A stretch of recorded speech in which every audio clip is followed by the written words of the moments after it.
And black media, he makes sure that our stories are told. Thank you for being the voice of Black America, Roland. Stay black. I love y'all. All momentum we have now, we have to keep this going. The video looks phenomenal. See, there's a difference between Black Star Network and black-owned media and something like CNN. You can't be black-owned media and be scared. It's time to be smart. Bring your eyeballs home. You dig?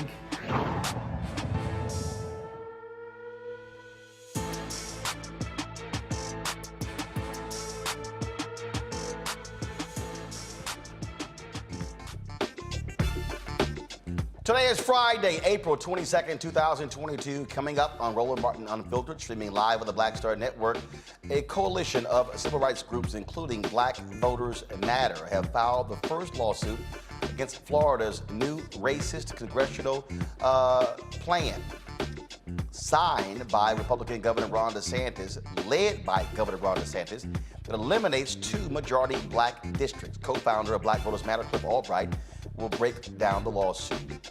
Melenese Ford is just one of many women who say they are victims of Darius Cooks Williams.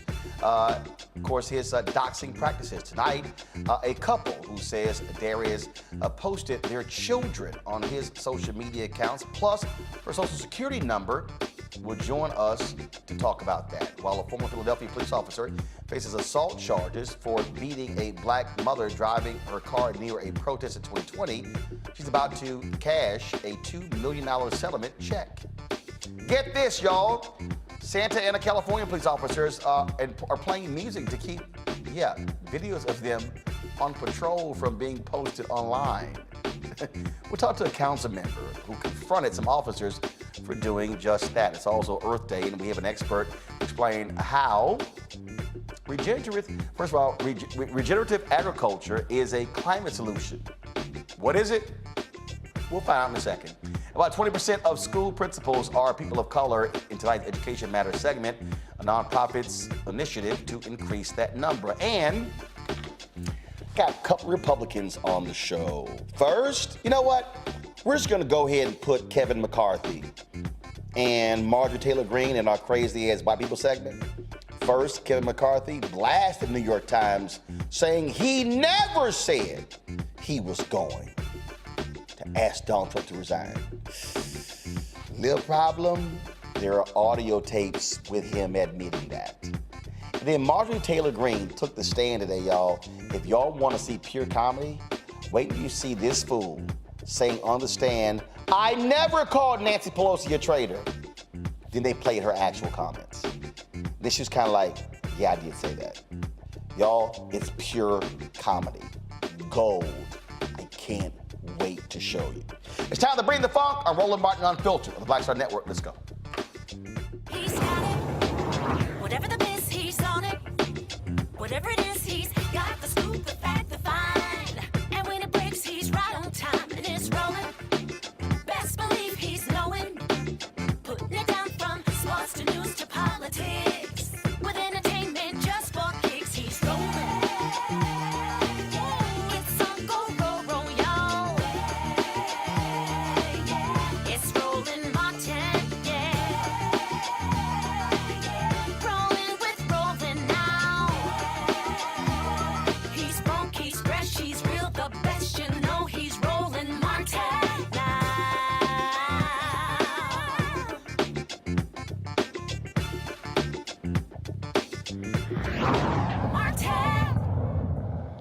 A couple days ago, I talked to a woman from Atlanta who said that Darius Cooks Williams, goes by the alias Darius Cooks, had doxed her. A number of other people have said the exact same thing. Well, a Detroit couple, they say they too have been doxing victims of the Atlanta social media cook. Now, black entrepreneurs Dawn and Danielle Holland say Williams posted this private photo of their family on his social media. These were posts, and I'll ask in a second where they came from. But again, I asked Darius if he had posted the photo, and he responded that he had not. This is the tweet right here.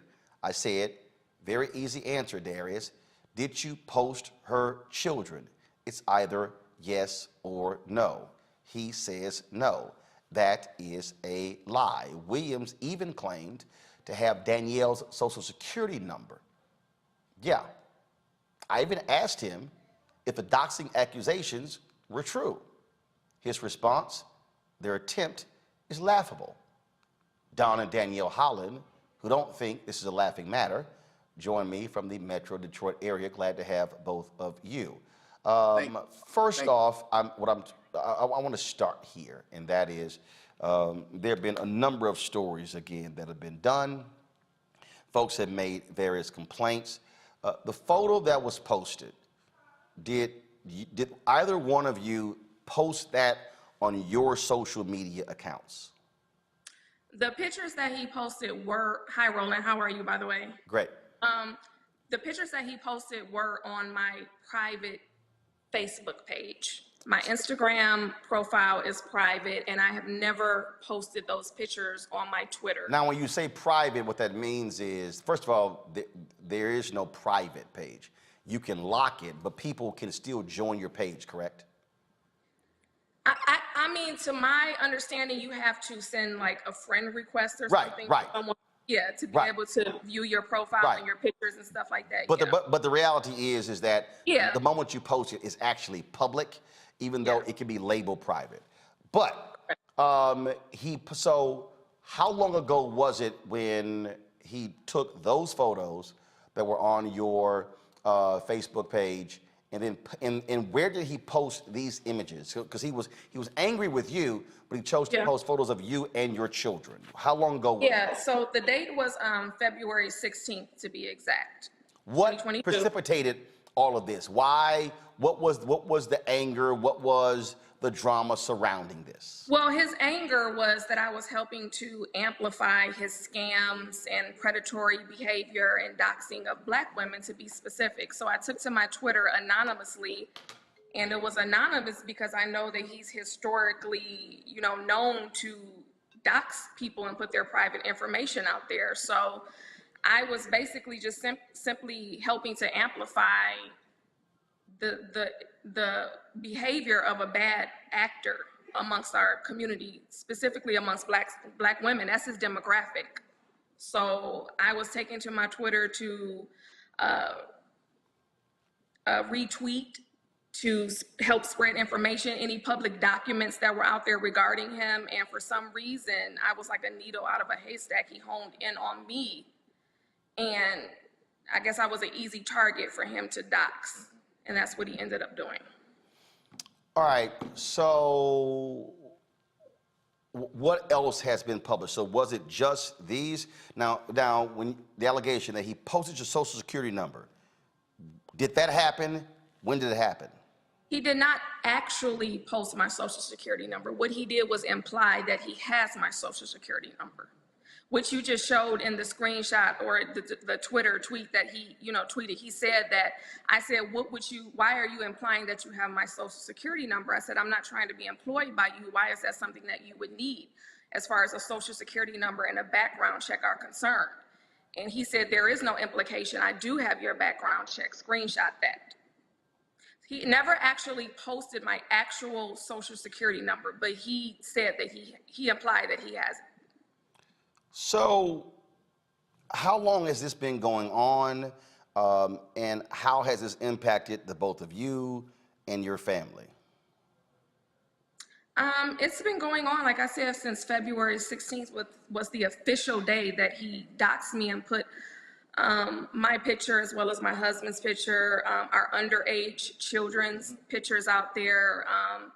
He has since just doggone near every day antagonized us.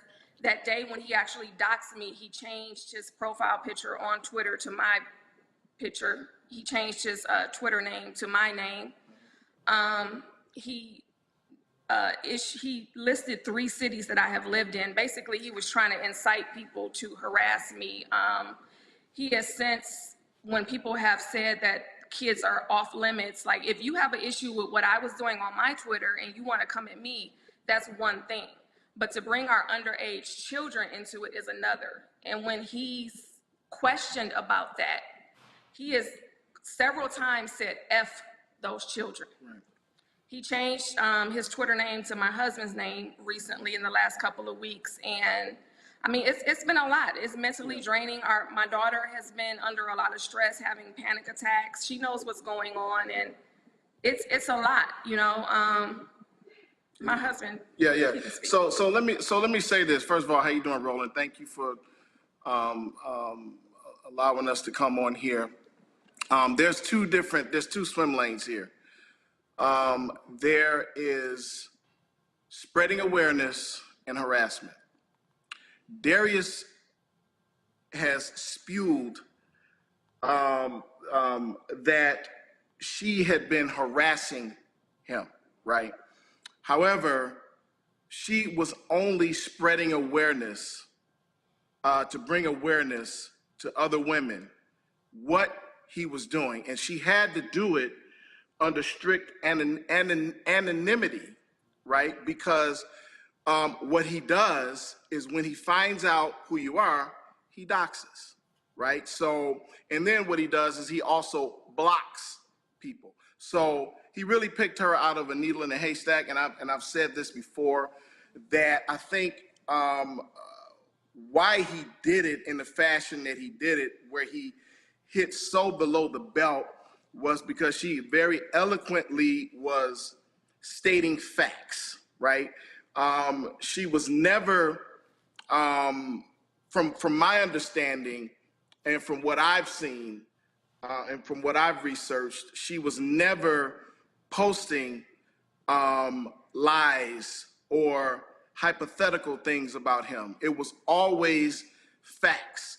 And I didn't know who he was. I didn't know what a Darius Williams was until February 16th. I mean, you know, again, you know, when we were all in shutdown, from what I've been told now is that, you know, with COVID or whatnot, you know, he had really claimed the fame when he was, you know, over shutdown. So in passing, you know, she would tell me about different people that she would follow, and, you know, everybody was just at home. We had no other choice but to turn to social media. So when this all came about on February 16th, she kind of reminded me of who this guy was. But I would remember she had talked about the pattern that this one of the people that she was following would do, right? And the pattern was being disrespectful to Black women, was being, there was information about him being a scammer. If any customer, if anybody opposed him, he would block them. Well, first he would ridicule, he would talk down to them, and then he would block them, right? So when this came about, light bulb popped in my head. I'm like, okay, well, this is the guy. But again, I had no clue of who he was, what he does. I mean, I'm not even in this space, right? I mean, this was, when I got involved in this thing, I mean, I hadn't sent a tweet in 5 years, right? So when all of this occurred, when he had doxed us, I went ahead and I actually was, Danielle will tell you, I was like kind of irritated. I was like really irritated about it. I'm like, why are we even in this space? Like, what happened? You know, why are my children on the internet? Why is this guy coming at us? So I told her, I said, you know what? We're gonna shut our social media down. Let's go dark for a minute.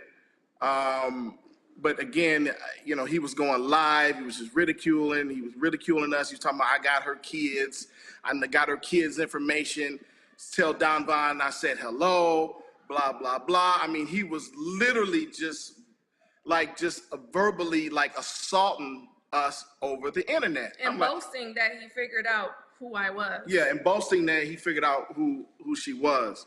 So I'd say about, you know, 1:30, 2 o'clock that morning, Roland, I was hot, man. I mean, I was hot. I'm like, I got too much to lose. You know, I got a household, I got family, I got people that depend on me to, people that work for me. You know, I can't lose it, right? But that was your first instinct. I don't know if you have children or if anybody that's watching that have children. You know, all bets are off when children are involved, young children.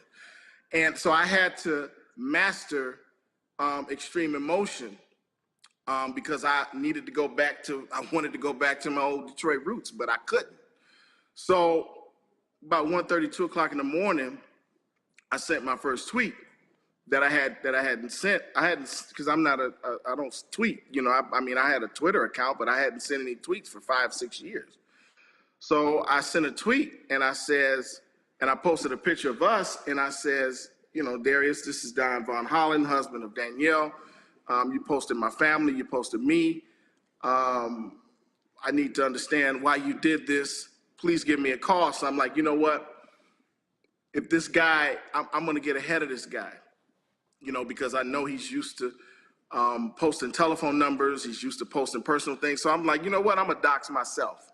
So I says, I need you to give me a call. I put my personal cell phone number out there. It says 313-330-4992. I need for you to call me. So, and I think I sent a couple other tweets after that. And then the next morning, we got up, we were moving around, we're still hot, trying to figure out what we're gonna do about this. And I believe that Danielle had saw that he was live, and this guy had actually was telling his followers that, yeah, I talked to her husband, I had a conversation with him, told him what his wife was doing, and blah, blah, blah. And I'm like, this guy is, something's up with this guy. So I did another video and I says, you know, Darius, you said that we had a conversation. You haven't. But to rewind before that, actually, I remember I shut my Twitter down hours before the night before because I was receiving, you know, crazy messages and stuff. So I shut my Twitter down for about 5-6 hours, and we wake up to the morning. What Don just said happened afterwards, but the first thing we saw in the morning was someone sent us an Instagram post from him saying, oh yeah, that's right, that's how you clear a BITCH out. Yeah. So he thought his attempt was to basically, he wanted to threaten me, he wanted to shut me up, he wanted to scare me, he wanted to send me into a dark hole somewhere. And he thought he successfully had did that. So he boastfully made a post, you know, smiling and saying, that's how you clear a BITCH out. Right. So now we fast forward, and then that's when the Instagram Live, he was on Instagram Live, and then he stated what he stated in regards to actually having a conversation with me. So I did a video, I tweeted my second or third tweet, and I says, you know, Darius, you stated that you had a conversation with me.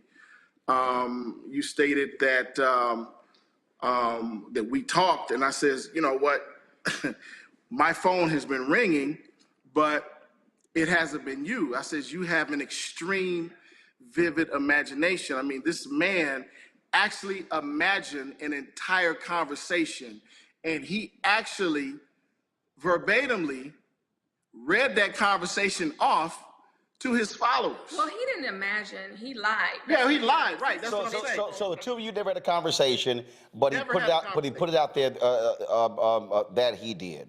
Have the two of you taken any action, any civil action? Have you taken anything asking to have him take things down? Has been any action have you taken against him?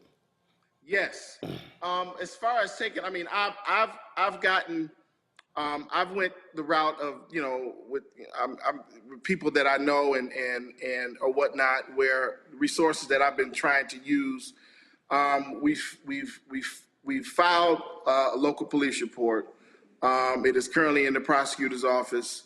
I'm in the discussions with the prosecutor right now on a local level here in Michigan. Got it. We've also had conversations with some folks in the DOJ, and it's funny that I didn't understand that this actually falls in the guidelines of Homeland Security in this matter, and we've reached out to the FBI, and naturally we followed the process of where you report things on Twitter, you report things on Instagram, you report things on Facebook. However, That has not worked because my children's pictures are still there on his Twitter. And he refuses to delete them. And he refuses to delete them. So, and this is why, you know, I really kind of got into this battle. Number one, I got in the battle because of my children and my family, my wife. And then number two, as I started getting into the fat meat of this whole situation, there's really no real process that's in place on the local police department level, because there was someone else that was here in Michigan that had a certain situation with him, and they had went and tried to file a police report, but the Detroit Police Department kind of just threw it out, said, you know what, you don't have a case. However, in the zip code that we live in, they are kind of like really diligent on trying to push it through. I mean, and that's the thing. I started getting into the fat meat of this. Is like, what is the real process to report somebody on a local level? Where can people go instead of like reporting it, cyberbullying on, you know, Instagram, Facebook, and Twitter? Like, what is the actual process that's in place? Which really, it's almost like it's zip code specific, you know? Right. Yeah. So that's the thing. So again, your complaint is still in the hands of the DA's office. Yes, exactly. And no decision has actually been made on that. Last question for y'all. Have y'all heard from other people who have similar complaints with regards to Darius Cooks Williams? Absolutely. I mean, we get flooded with inboxes of people that have had situations in dealing with him. As a matter of fact, there are people that have been coming specifically in my inbox stating that they were afraid to come out because of what he does. I mean, they don't really have any, you know, I'm not going to say they don't have a fight in them. They just necessarily don't know what to do to try to fight this whole process. So that's the thing. I'm actually trying to figure out how I could help them and what do we need to do. So it's like I'm kind of guiding the individuals that's in my inbox on what they need to do and follow the steps and the protocols that we are trying to do, you know, that we're doing. So yeah, we get tons of people that reach out to us saying, hey, this happened to me. Hey, this guy blocked me. Hey, this guy owes me money. Hey, what do I need to do? You know, and that's the thing. It's like, man, I cannot really, it's like I got into the fat meat of this, and it's like, man, this guy is like a predator. And he's currently on his best behavior, trying to issue refunds and do customer service on live because of the heat that's been under him recently, as far as, you know, your show and the hashtag Darius Crooks on Twitter, as well as Randy Travis's Fox 5 Atlanta 2-part segment. And so, whereas people would normally get blocked or ignored when they're asking about a refund or products not received, he is on social media refunding people and answering any inquiries, whereas that's not his normal stance. Right. So. And I want to touch this point back again, because his stance on his reasoning for going after Danielle was because she harassed me for 9 months. Roland, you know as well as I do that the definition of harassment and the definition of awareness is totally two different things, right? Danielle was literally spreading awareness to other women, right, about his hypocrisy. This guy is a predator to our aunts. This guy is a predator to our mothers, our grandmothers, our sisters. You know, and that's the thing. And again, she had to do it in strict anonymity because of the way he operates. Yeah, I think in the week that I was doxxed, I was, I believe, the 4th woman that he doxxed. Or 4th, I shouldn't say woman, because it was a couple, the people that owned the Airbnb in Texas. He doxed them. He doxed myself. He doxed a young lady who did a chargeback regarding one of his Dining with Darius events. He put her private information out there, as well as her brother's.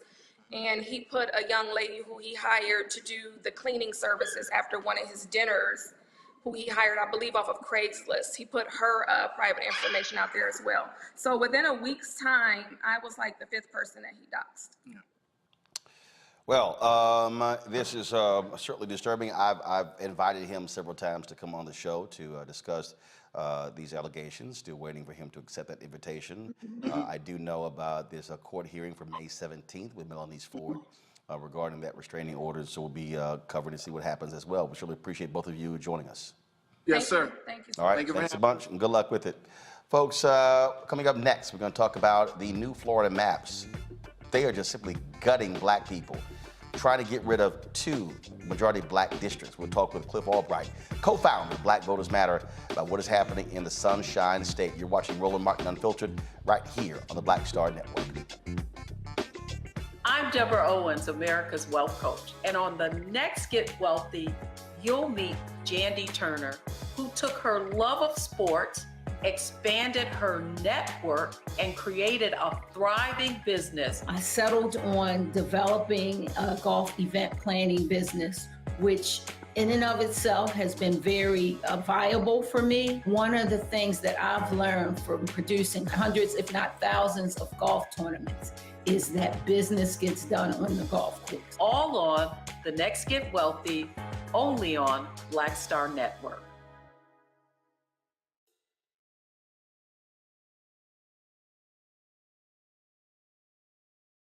This week on The Black Table with me, Greg Carr, reparations. Is it finally time? 2 of the country's foremost authorities on the subject will join me to try to answer that very question. A powerful installment of The Black Table with me, Greg Carr, right here, only on the Black Star Network.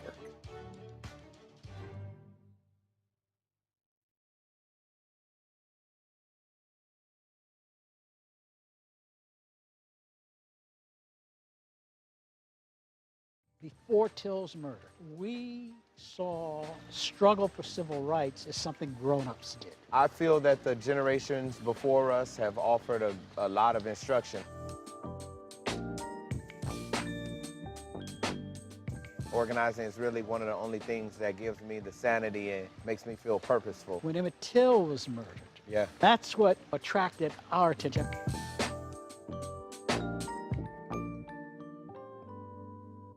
Hey, I'm Arnez J. Black TV does matter, dang it. Hey, what's up, y'all? It's your boy, Jacob Lattimore, and you're now watching Roland Martin right now. Stay woke.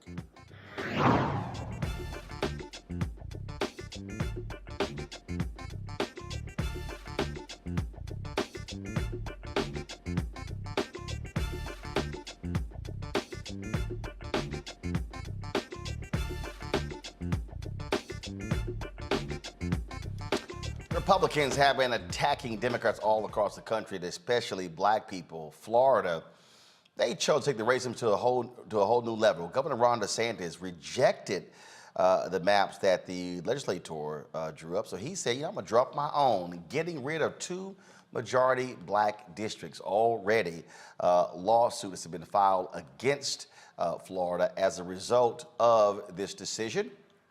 Joining us right now, folks, is Cliff Albright. He is the co-founder of Black Voters Matter. Glad to have him with us. Cliff, look, we expect stupid stuff to happen in Florida. Now we see this.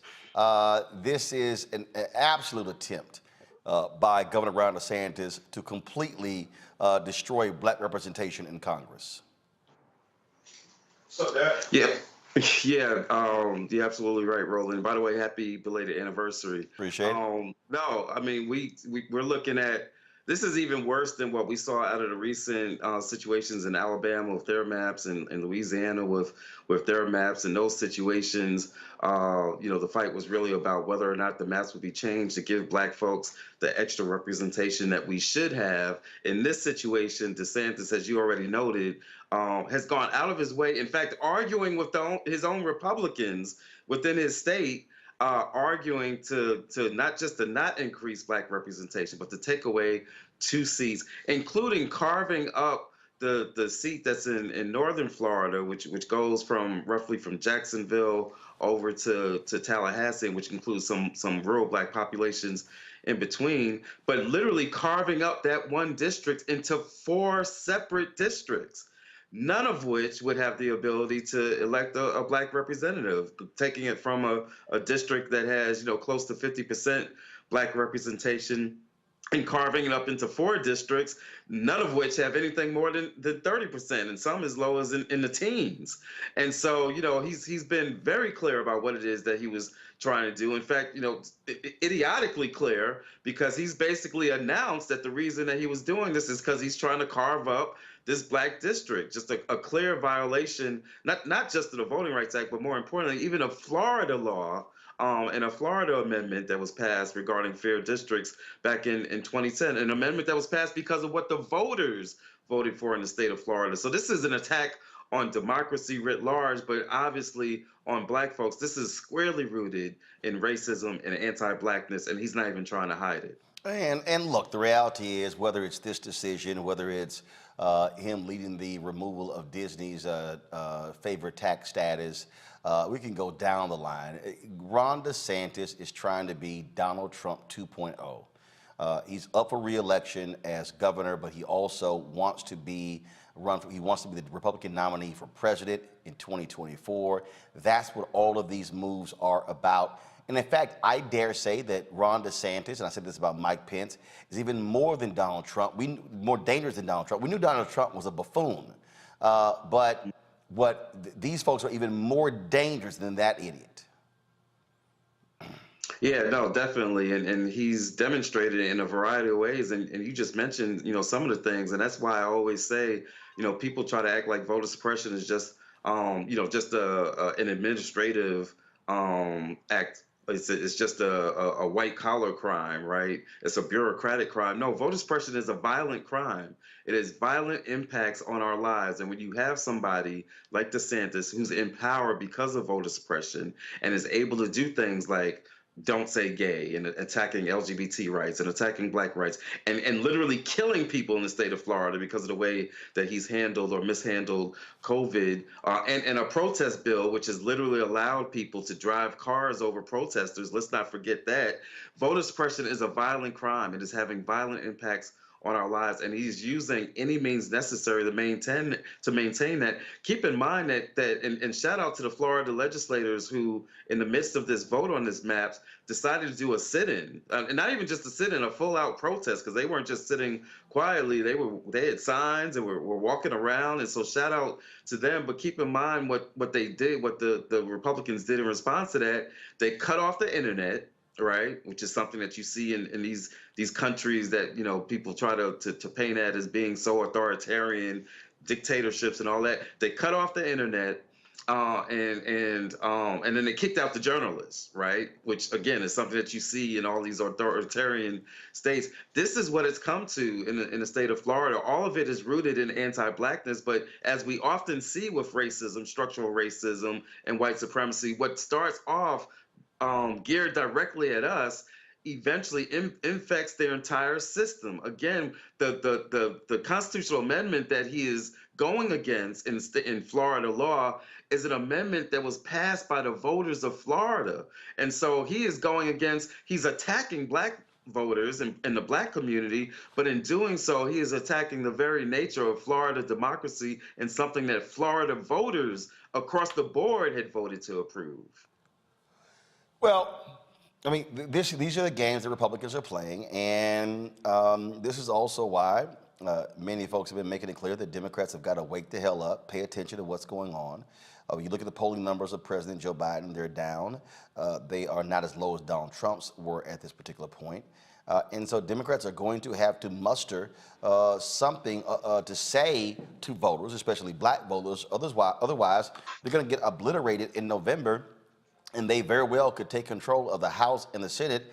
And if that happens, you're going to see all sorts of federal investigations. You may see Republicans attempt to impeach President Joe Biden. You're not going to see the black judges that Biden has been appointing get confirmed by the United States Senate. They are going to declare war on black people and America if they are in control of the House and Senate come January 2023.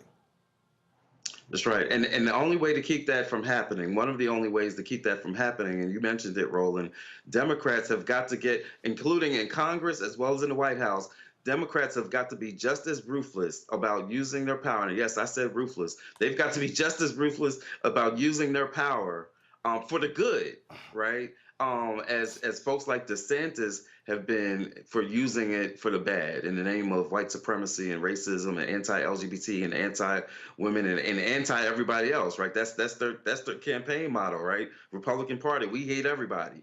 And so, but they don't hate anybody more than black folks. So we need the Democratic candidates, those who are already in office, as well as those that are running for office, to be just as clear about their defense about black folks and other marginalized groups, and to speak to our issues and to speak so unapologetically. That's how you mobilize a base. President Biden has got to be just as aggressive at using his power and to protect students and to waive student loan debt and to deal with police violence and whatever it is that they can do at the executive level. He's got to be just as aggressive at doing that as people like DeSantis are for using their power for the bad. That is the only way. We're not going to say that you counter hate with hate, right? But you got to counter power with power. And you got to counter it with righteous power that is rooted in love and is responsive to your base the same way DeSantis, as you said, this entire move, he achieves two things. One, he gets to achieve his anti-black fantasies, and two, he gets to establish himself as somebody who's Trumpier than Trump, and as somebody who can even stand up to Republicans within his own party. The Democrats have got to find that kind of courage and be willing to use their power in the same ways, and to campaign in a way that speaks towards that, not to campaign in a way that's speaking towards these unicorns that they think are out there that are going to somehow be converted to voting for, much the way that one of the Democratic candidates in Florida, we're not going to go into that, stepped on her own toes and made some mistakes because she was trying to cater to some Trump voters. That's not a winning strategy. All right, then. Cliff Albright, always a pleasure, man. Appreciate it. Thanks a lot. Thank you. All right, folks, going to bring in my panel now. Glad to have them here. Let's start out with Michael Imhotep, host of the African History Network, Kelly Bethea, communication strategist, Matt Manning, civil rights attorney. Let's get right into it. Michael, I'll start with you. It is crazy, I mean, just to literally watch what is going on, what Ron DeSantis is doing in Florida. I mean, he is really a mini Donald Trump. This man is a menace to society. And you would think that Democrats are coming up with a consistent and coherent message to take this man down, but they're flailing in Florida. They have no leadership whatsoever. Yeah, Roland, back in 2018, when Andrew Gillum was running for governor of Florida against Ron DeSantis, and they had the debate, and Andrew Gillum said, I'm not calling Mr. DeSantis a racist. I'm saying the racists believe Mr. DeSantis is a racist. And I was telling people on my show who are in Florida, we have to stop Ron DeSantis. And people were telling me, oh, Andrew Gillum doesn't have a black agenda. They were saying they weren't going to vote because Andrew Gillum doesn't have a black agenda. I said, Ron DeSantis has a black agenda. He has an anti-black agenda. And an anti-black agenda is worse than not having a black agenda. So yes, there needs to be better leadership from Democrats crafting a message, fighting against this. But also, when it comes to African Americans, we have to have something, an internal white supremacist detector that goes off and teaches us how to identify these threats, because we could see this coming. And DeSantis wants to run for president, and you look at the congressional maps, you look at the stop the anti-woke bill, you look at don't say gay bill, all this nonsense. And at some point, I think we're going to come to the realization that we're going to have to leverage our economics to enforce our politics and target some of these corporations who help finance DeSantis and other Republicans, and have nationwide economic boycotts against them. I know the boycotts have to be planned, but if we started planning them back in July of 2021 or something like that, or even, we'd be ready to launch them right now. But we're going to have to, as Dr. King said, April 3rd, 1968, we're going to have to redistribute the pain through targeted, sustained economic withdrawal strategies. Well, Matt, what we are seeing, we are seeing on the Democratic side a successful legal strategy. They have been racking up wins all across the country. The problem is that's preventing a lot of these maps from going into place. That's trying to stop these voter suppression bills, but you still have to excite voters as to why they should keep you in charge. You absolutely do. And you have to, as Brother Cliff said earlier, you have to really explain the import of why these attacks on voting are so important. The average voter may not understand it, but as we talk about on this show every week, every level of government is important, and every level of government is being attacked and leveraged by Republicans right now. So I think you're right in that the Democrats have to not only continue that push with legislation, or rather with the litigation, excuse me, but they also have to make sure that people understand. I think what he said was so brilliant, that this is a violent crime. When voter suppression occurs, it affects every aspect of our life, and it generally affects us in particular.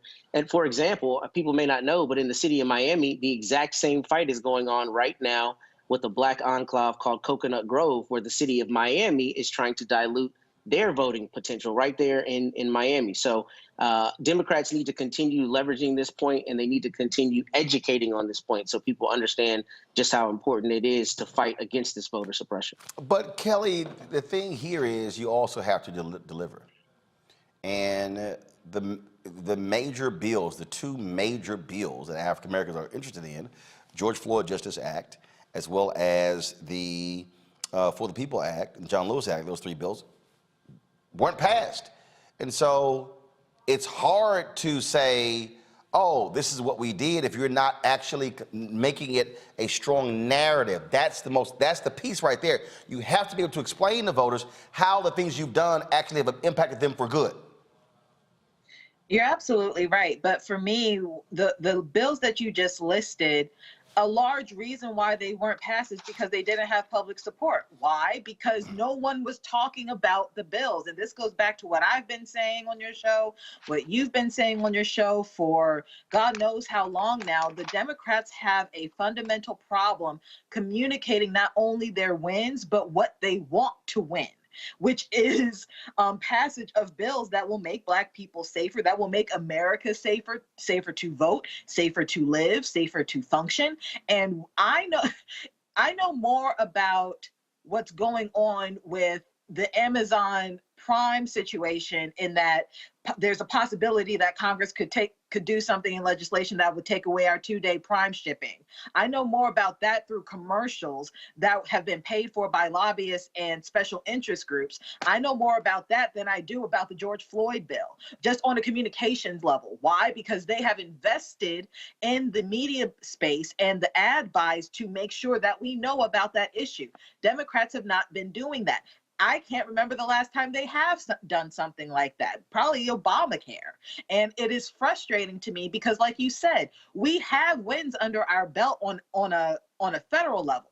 But in Florida specifically, what Floridian Democrat do you know who actually knows any type of win that Florida has, either on the local level or on the federal level? Because no one's talking about it. No one's communicating it to them. And they're not even like when it is being communicated, they're not even packaging it like it's a win. They're packaging it like it's a problem. Who wants to hear about a problem all the time when we, the people, don't even know how to solve it? That's what we're voting for you for. So that's why I'm concerned with not only what's going on here, but what's going to happen come November, which is, frankly, Democrats are going to lose faith in the people who are already in their respective positions, because they don't feel like the people in their respective positions have been doing anything, because no one's talking about what they're doing in a positive light such that we can get behind them and actually support them. So until that happens, in a phrase, we're screwed.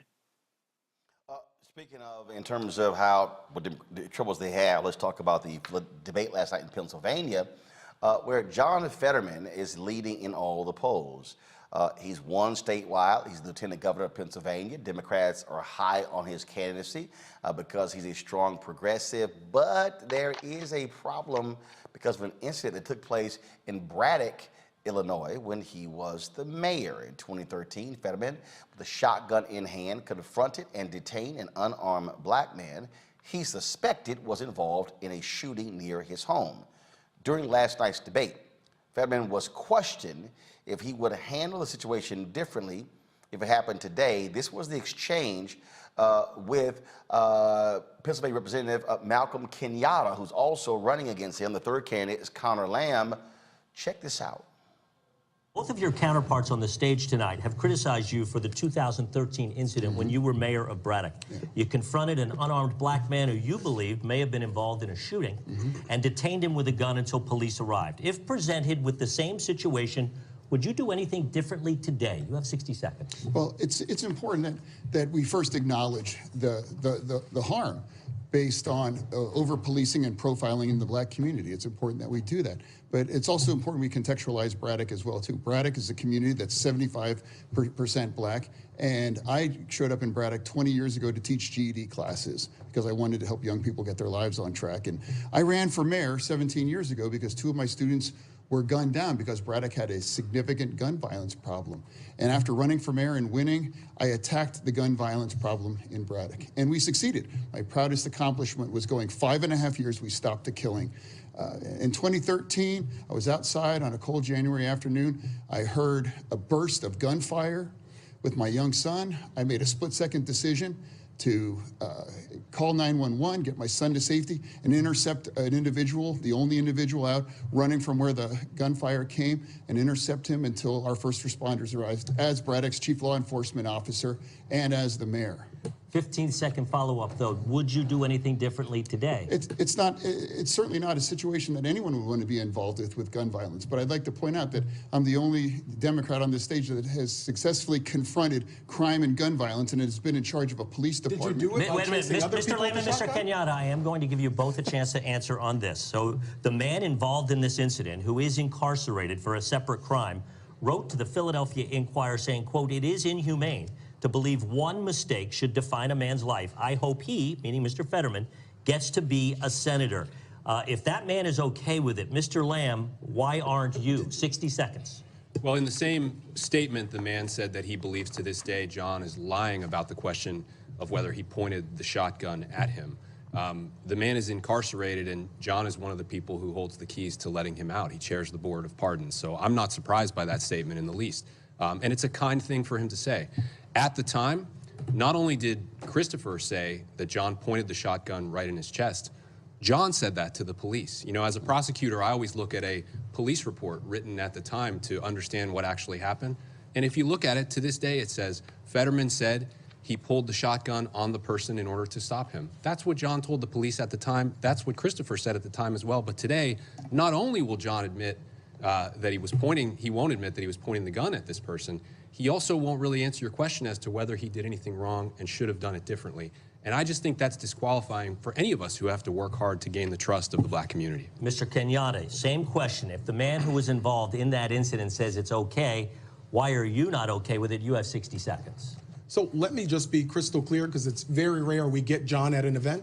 And so I'll say directly to the Lieutenant Governor, for somebody who has cut an image as an incredibly tough guy, you're so afraid of 2 little words. I'm sorry. You did take a 20-gauge shotgun, get in your pickup truck, travel into another town, and brandish that weapon at the chest of an unarmed black jogger. You did that. The problem is that John still, 9 years later, refuses to do one of the most important things that you want from any leader. You want them to be self-reflective. And I think John has gotten away with this for too long, with this idea that as long as he didn't know the jogger was black, it was fine what he did. It was not okay what John did. And John, I hope tonight you would say those 2 simple words. I'm sorry. Mr. Fetterman, 30 seconds to respond on this incident. I would like a lot to clarify. You know, I think it's important to mention that the people of Braddock who know me, that know my heart, know that 2013 had nothing to do with what they're saying today. There was no profiling or anything involved. They know that. And that's why they reelected me by overwhelming margins to 2 additional terms as mayor. And at the end of the day, I want to be clear. That never happened. I never pointed the weapon at the individual. And you know, everyone in Braddock knows. And not only does everyone in Braddock know what happened in 2013, we know what this is about here on the stage. Mr. Kenyatta, I'm going to give you 15 seconds. John, we get it. You have a black friend. The question is, did you point a 20-gauge shotgun at the chest of a black man, and you have an opportunity with all of Pennsylvania watching to say, I'm sorry. Are you going to say I'm sorry today, John? That never happened. So you're not going to say I'm sorry? That never happened. So you still refuse to say I'm sorry to this day? I'm the only Democrat that successfully confronted You're the only gun Democrat violence. who used a shotgun to chase down an unarmed black child. Gentlemen, thank you. Lisa? So that was a lot of back and forth there, quite contentious. I'll start with you, Kelly. Look, Fetterman is leading in the polls. Many Democrats believe that he is the best candidate to represent the state, because frankly, outside of Philadelphia and Pittsburgh, Pennsylvania is Alabama. They say that he casts an image that can appeal to those independent, conservative, Republican voters in terms of how he talks to them, how he represents himself. President Biden comes to Pennsylvania, to deal with some bridges there. He meets them in some shorts. They look at that. But the question is, will it be problematic for black voters? He needs significant black turnout in Philadelphia. Well, I don't understand if Connor Lamb says that the police report says that he said that he pointed the gun at him. Why is he saying now that he didn't? I am not in the mind of that man to, figure out that answer. What I can surmise is that it just simply doesn't look good on a national level to admit that, which is probably why he didn't say those two simple words that Malcolm Kenyatta was basically giving him on a silver platter to say in that debate, I'm sorry. You would think that those two simple words would be easy enough to say, given, the circumstances of the case and the history there, but it will tarnish his image if he says that. And he is more worried about his image than his integrity at this point, to say those two simple words. Now, when you're talking about Malcolm Kenyatta in the sense that he does need the black voter turnout in order to get this done, I absolutely agree with that. And my concern is that we still have this underlying homophobia in the black community such that we can't fully support Malcolm Kenyatta in his entire being to get to the Senate because he is a gay black man. And that is very frustrating to me, because who he loves has nothing to do with how he is going to govern, how he is going to represent the state, which I think he would do phenomenally well, certainly better than somebody who put a 20-gauge shotgun in the chest of a black man that he didn't know and went out of his way to do so. I hope he wins this race, Malcolm Kenyatta, but my cynicism is overriding my optimism at this point, simply because I know just how deep-seated the homophobia is in the black community, such that it doesn't matter how good he is, how much he does, so long as he is a gay black man, you will think that he is not good enough for the role. But he's not running solely in the black community. The reality here, Michael, is that he's running for the Democratic primary for the United States Senate. You're going to have Democrats all across the state of Pennsylvania who are voting. So it's not, Malcolm Kenyatta is not just appealing to African Americans, he's trying to appeal to white voters, Latino voters, Asian voters, Native American voters. Again, when you look at the polling data, Fetterman has a huge lead. Representative Connor Lamb is a member of Congress who won a so-called red district. They say, oh, he's a kind of centrist center-right that could actually win. A lot of establishment Democrats actually believe that Connor Lamb should be the U.S. Senate nominee. But the reality is, Fetterman is doing quite well in the polls. So right now, actually, the top two candidates, based upon polling, are Fetterman and Lamb, and then Kenyatta is coming in third. But I think, Michael, what Fetterman is doing is he's doing a page from Donald Trump. Never apologize. Yeah, never apologize. And what happened? Trump won. Right, never apologize and never admitting to it happening as well. Never apologizing, never admitting to it happening. And, he's doing, he's leading in the polls. But, this is, when you deal with statewide races, this is one of the problems oftentimes that African Americans run into in statewide races, like for U.S. Senate, for instance, because when we look at, say, the Congressional Black Caucus, I think it's about 57 are in the House. A House district is 710,000 people based upon the 2010 census, the redistricting from the 2010 census. But when you run for Senate, now you got to appeal to millions of people, statewide race, to different ethnicities, religions, different things like this, races. So it's a different ball game. So I like Malcolm Kenyatta's enthusiasm. I watched some of the debate, and it was actually, they showed some of it on MSNBC today as well. I also want to hear some of their platforms also, their policies beyond this 2013 incident. Beyond this 2013 incident, I want to also hear some of their policy platforms as well. But this is what happens when you run statewide. This is a different ball game than running in a district for like the House of Representatives. And in fact, Matt, the Franklin and Marshall College poll came out just the other day, and what it says here is that according to this polling here, 26% are undecided, but as it stands right now, 17% of the voters say they will support, first of all, here's the deal. 20% of the Democratic voters said they support him, and 44% said they were undecided. Okay, that was last month. Now it's changed. Now you're now dealing with a significant number. Fetterman is at 41% in Pennsylvania. Connor Lamb is at 17% in Pennsylvania. State Representative Malcolm Kenyatta is at 4% in Pennsylvania.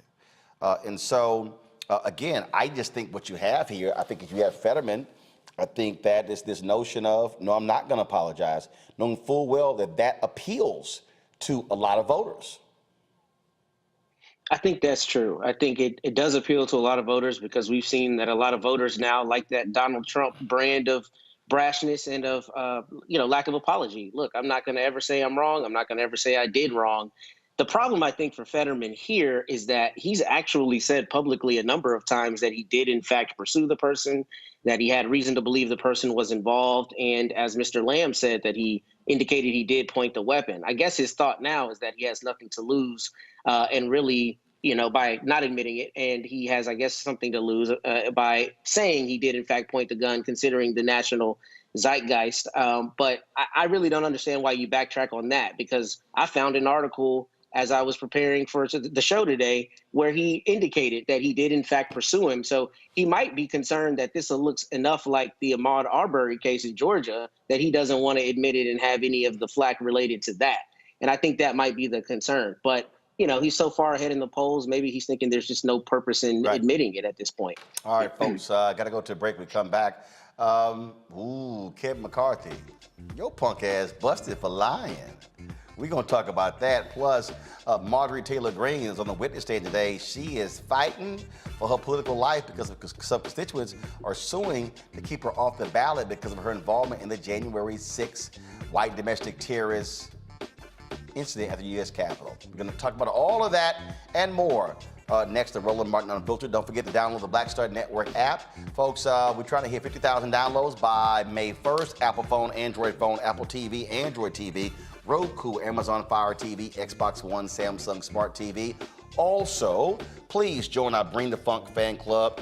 Every dollar you give goes to support this show. Checks and money orders sent to P.O. Box 57196, Washington, D.C. 20037-0196.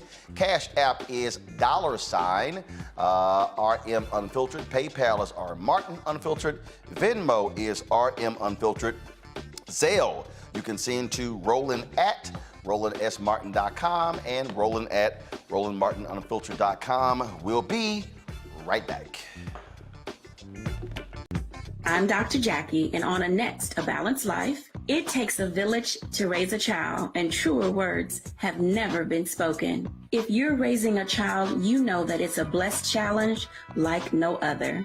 Even more so if your child has a disability. We'll talk to parents and our expert panelists about the best way forward for your child to help you maintain your own sanity on A Balanced Life with Dr. Jackie on Black Star Network.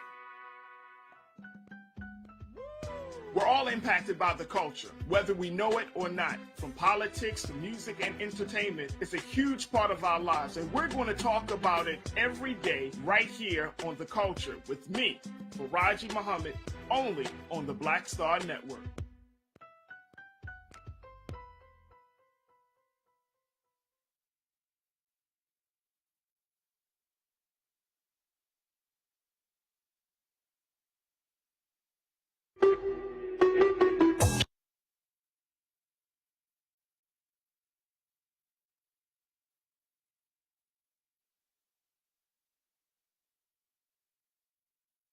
Black Star Network is here.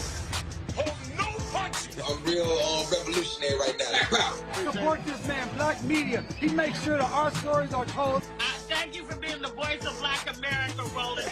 I love y'all. All momentum we have now, we have to keep this going. The video looks phenomenal. See, this difference between Black Star Network and black-owned media and something like CNN. You can't be Black-owned media and be scared. It's time to be smart. Bring your eyeballs home.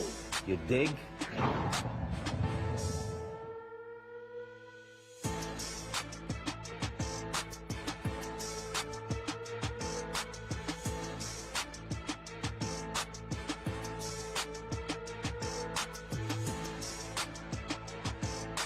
I'm Angie Stone. Hi, I'm Teresa Griffin. Oh, Roland.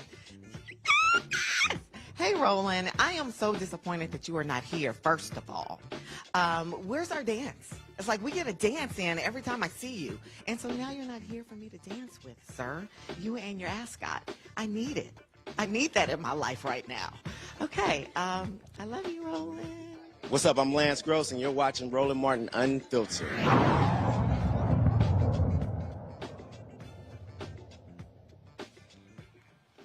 Okay, if y'all want a great laugh, whoa, I got a good one for you. So, there's a new book coming out by two reporters for the New York Times.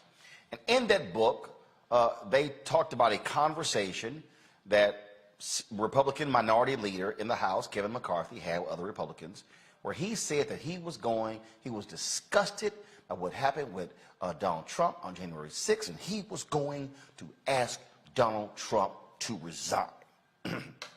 Now, the book comes, so they release an excerpt of the book, all right? So it comes out. Well, Kevin McCarthy, being as arrogant and indignant as he possibly can, he decides to release a statement just condemning the New York Times. I mean, angry as all get out. Y'all, so I gotta show this, y'all. This is, I'm telling y'all, this is so hilarious. This is what he put out. The New York Times reporting on me is totally false and wrong. It comes as no surprise that the corporate media is obsessed with doing everything it can to further a liberal agenda. This promotional book tour is no different. If the reporters were interested in truth, why would they ask for comment after the book was printed? The past year and a half have proven that our country was better off when President Trump was in the White House. And rather than address the real issues facing Americans, the corporate media is more concerned with profiting from manufactured political intrigue from politically motivated sources. Our country has suffered enough under failed one-party democratic rule, and no amount of media, y'all, no amount of media, ignorance and bias will stop Americans from delivering a clear message this fall that it is their time for change.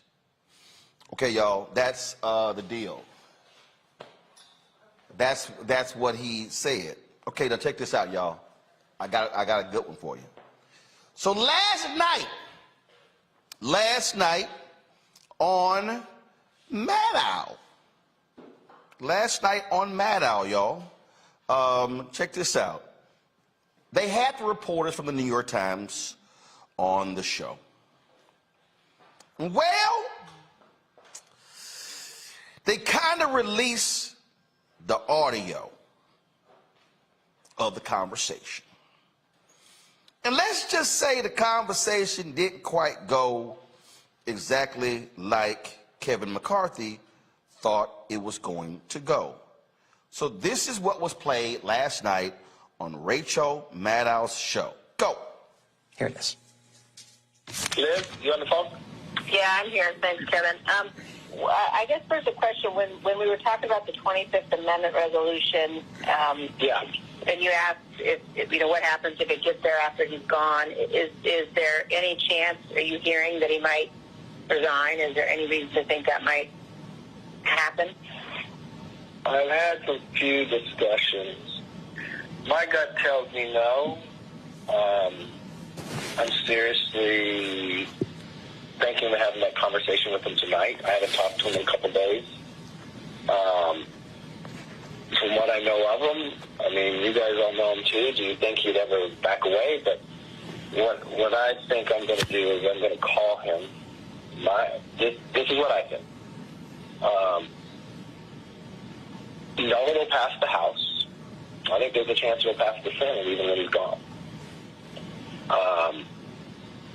And I think there's a lot of different ramifications for that. Now, I haven't had a discussion with the Dems that if he did resign, would it not happen? Now, this is one personal fear I have. I do not want to get into any conversations about Pence party or anything like that. I mean, the only discussion I would have with him is that I think this will pass, and it would be my recommendation we should resign. I mean, that would be my take, but I don't think he would take it, but I don't know. Y'all, it gets better. They got more audio, where he says, I don't understand why these social media companies are not banning the accounts of some of these Republicans tweeting crazy stuff.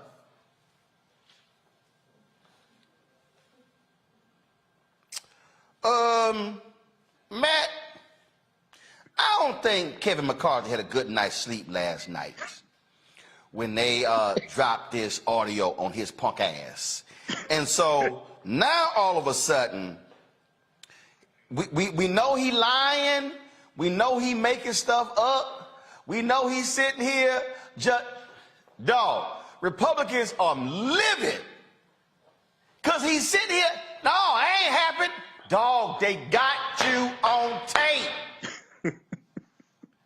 And the folk who gutted his ass is a fellow Republican.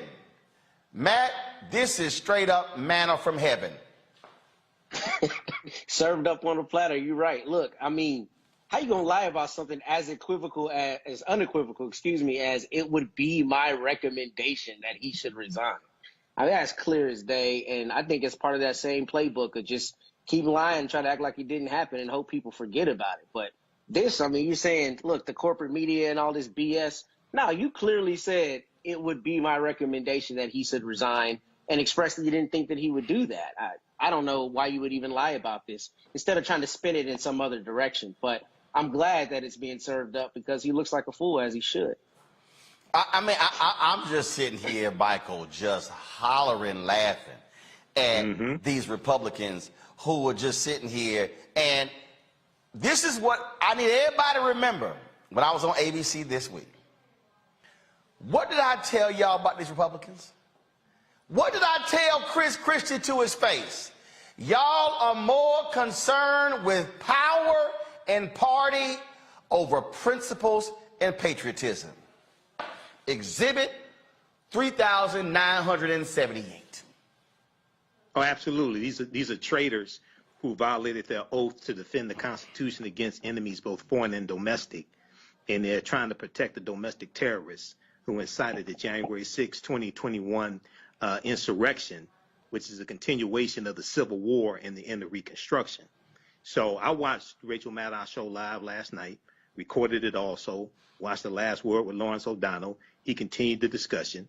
And there's more. The other thing is, Roland, there's more audio. The authors of the book, This Will Not Pass, they said they have more audio. Oh, I know. Oh, no. Hey, dog. One of them tweeted me today. One of them texted me today. Get them on the show. Get them on the show. There's more. And see, this is why we have to understand. This is why these traitorous Republicans have to be destroyed in the 2022 midterm election. If these domestic terrorist sympathizers and traitors to the Constitution, if they take back control of the House and the Senate, dude, they're trying to take us back to 1890, the Mississippi State Convention, where the white supremacists in the state legislature institute a poll, taxes, and literacy tests, and African Americans were the majority of the population and the majority of the voters in the state of Mississippi.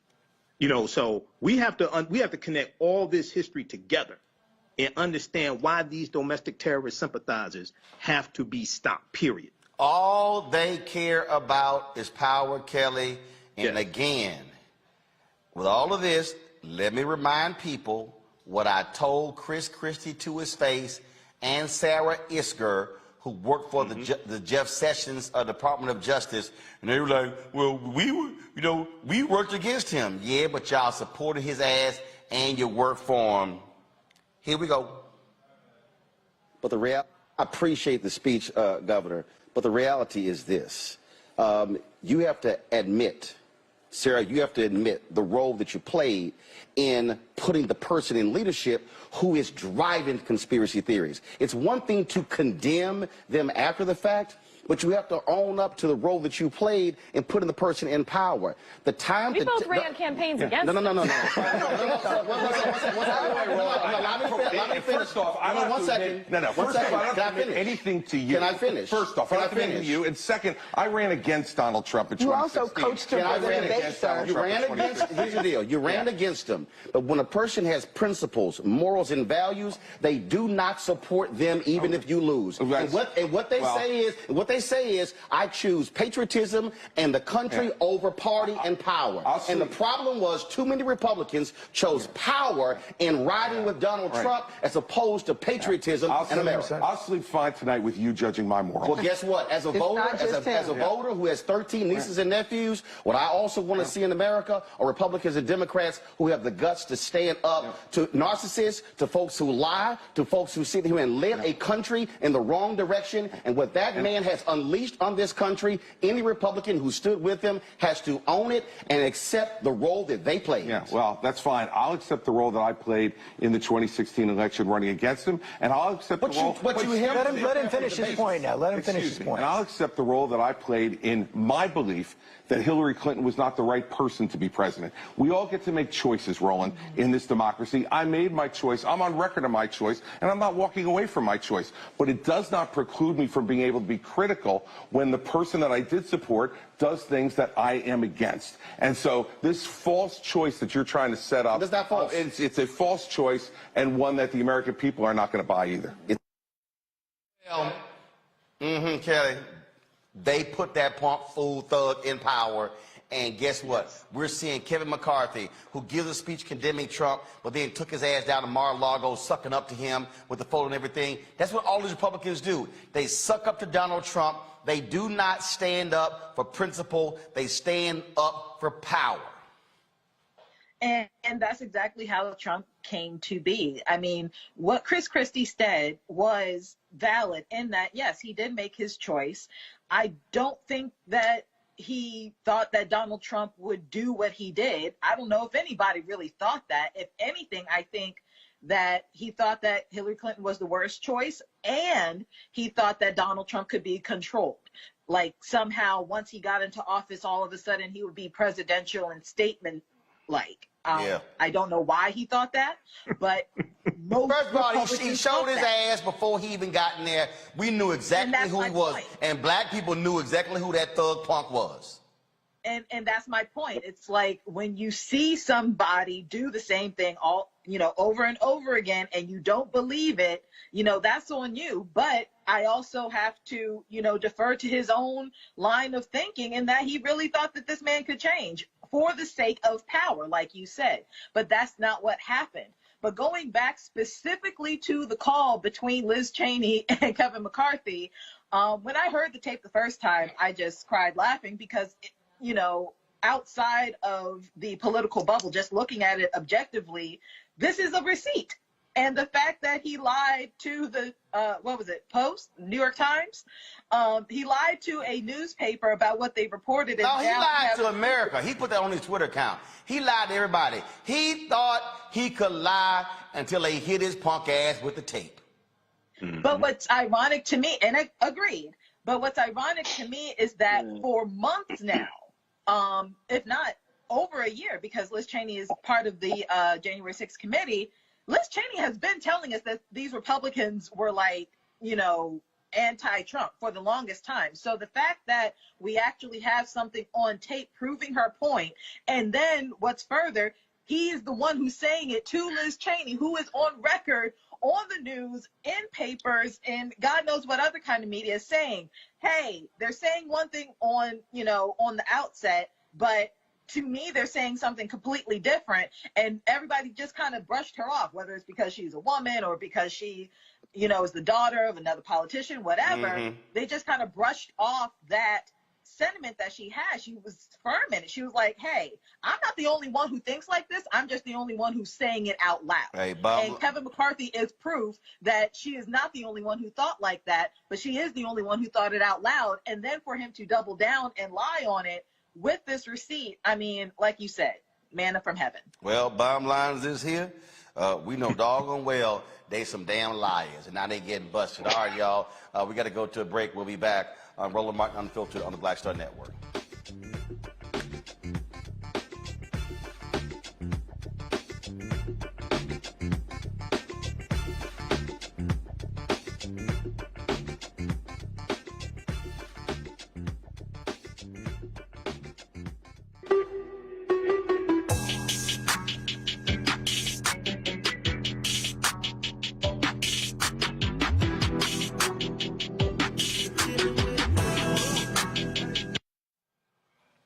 All right, fam, Patrol Grooming, that's right, is a men's grooming company that delivers on this promise every day to men everywhere. Everything we do, every product we make is designed to help you to present your best self. It's a promise they've kept since 1991 when they first introduced the Bump Patrol brand, the #1 men's product for smooth, bump-free shave and silky skin.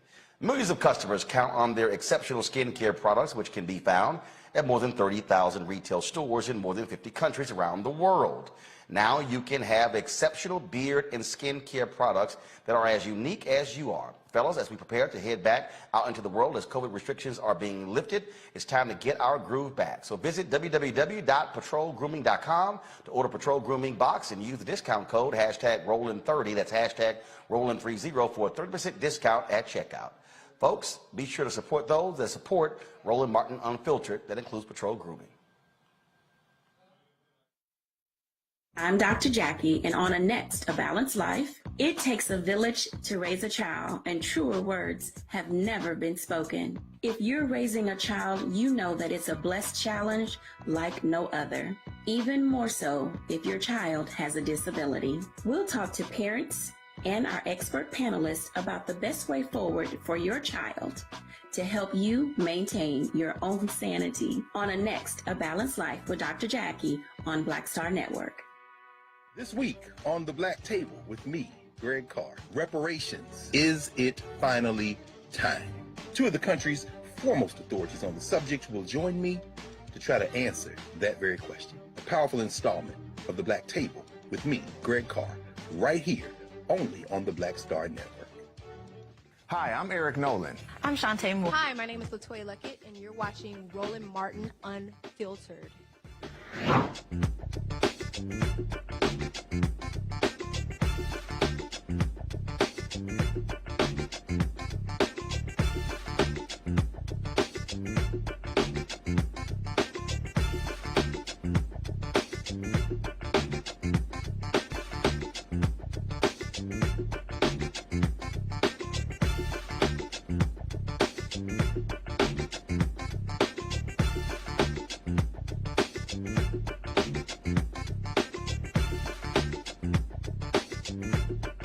All right, the one thing holding police officers accountable is the ability to record them. It was a video that helped convict the officers who killed George Floyd. It was a video to help convict the officer who killed Laquan McDonald. A Santa Ana, California council member says police are now playing loud, copyrighted music to keep videos of them from being posted.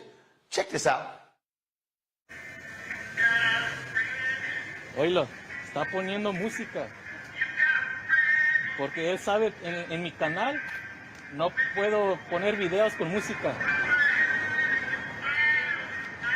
¿Has visto videos donde dicen, oh, no tengo derechos a la música? Neta. No me quieren. Estos no me quieren.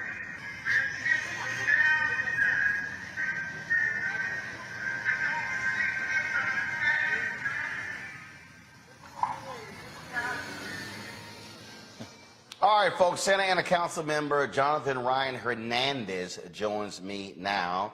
The Santa Ana Police Chief David Valentine also released a statement about the incident. We're going to read that in a sec. Well, I'll read that nonsense first. So watch this. Santa Ana Police Department is aware of a video that has surfaced involving one of our officers. We're committed to serving our community, and we understand the concerns as it relates to the video. The Santa Ana Police Department takes seriously all complaints regarding the service provided by the department and the conduct of its employees. Our department is committed to conducting complete, thorough, and objective investigations. My expectation is that all police department employees perform their duties with dignity and respect in the community we are hired to serve. Yeah, okay, that's great. But Councilman, let's just be real here. By them playing the music, what it does is it keeps the videos gets blocked when you post on Instagram because of the copyright management. That is correct. Yes, it does infringe upon our First Amendment rights. And as an elected official and somebody who grew up in that neighborhood, it's important for me to protect our citizens and to make sure that I do everything I can to protect our First Amendment rights. You know, I just sit here and again, you watch, what is going on here. And what you have is you have these cops who are clearly playing games. They got together and decided, oh, we know how to stop these videos from going viral. That's exactly what. So what can you do? How can you change this? How can you impact this? Well, for one, I want to inform the public that you are well within your right to film the police. If it wasn't for those brave community members that recorded the murders of people like George Floyd, if it wasn't for those brave community members that recorded the murder of my cousin, Brandon Lopez, who was killed by Anaheim Police Department in Santa Ana on September 28th of 2021, I was on site that day, but many members of the public recorded. The point that I want to share is you are within your right as an American to film, and in the instance that occurred on April 4th, I was getting ready for bed. It was about 10:45 at night, and what a lot of people don't know is I was already on very high alert at 10:45 at night because prior to this incident that was being filmed, about closer to maybe 10 o'clock, there was 9 officers parked in front of my house, 9 patrol cars. I ended up walking up to the patrol cars and asking if everything was okay. They instructed me that there was an investigation. My street was closed from 7th Street and Rate down to Civic Center. Eventually the cars dispersed, but given the most recent experience I had in losing my family member, I just had a feeling of uncertainty. And as I was getting ready for bed, I heard the Disney music outside. I do have a 12-year-old daughter, so Disney music is pretty common in my household. And I walked out of my household, and to my surprise, the footage speaks for itself. I walked up to this investigation that was now concluded at this point to find these officers playing music to deter members of the public from recording. Has there been any response from the police union? No. As far as I am aware, there has not been an official response. Well, this is certainly quite interesting in terms of how these cops are behaving. Matt Manning, this shows you how pathetic police officers are by trying to stop. Look, if you're not doing anything wrong, guess what? You have no worries about getting videotaped. I think You're dastardly. absolutely right. Apologize. Yeah, no, Matt, go ahead. I just think this is dastardly. I think especially with as much as police post on social media now to try to garner support, I think this is obviously very intentional with the intent of keeping it down. And it's interesting because I think it's going to potentially open them to liability in terms of the very obvious intent to infringe upon the First Amendment right. Not only do you have the right to record, but you have the right to disseminate it, right? You have the right to speak. So them taking affirmative steps to try to prevent that, to the councilman's point, I think they may be bringing liability upon themselves. And it's really a sad thing that somebody would intentionally find a way, or at least try to find a way, to keep these recordings off, especially with as often as you hear police say things like, well, we don't have a problem with recording because it shows that we're usually doing the right thing. This is intentional, obviously, and it's dastardly because somebody really thought about a way to keep from the public eye the doings of this police department. And I think it's just a horrible thing. But it's par for the course, Kelly, when we see how police in this country do all they can not to be held accountable. If I may share. Yeah, Jonathan, go ahead. My sincerest apologies. I just felt it was important because you mentioned that this is starting to be a practice we're seeing more commonly. And what exactly is the goal of this? What are you trying to hide? What is more sinister about this act is that the officer's body cam was off when I approached. And that's not good practice. It just makes me concerned about what could this have potentially escalated to. And so I have to remind members of the community of my city that we as a city are having a response to these issues of misconduct where other cities have tried to sweep them under the rug. We are looking to introduce an ordinance that will ban this practice, and it should have already been banned by our department. I don't have a response as to why they didn't immediately ban it, but I did my due diligence in introducing this ordinance, which we did over the last meeting that we had, and it'll be finalized, I want to say, by the second meeting of May. But to remind the members of the public, why is accountability so elusive when it comes to police departments? I'll tell you why. There are over 19,495 incorporated cities, towns, and villages in the United States. To date, there are nearly 200 verified oversight commissions in the United States.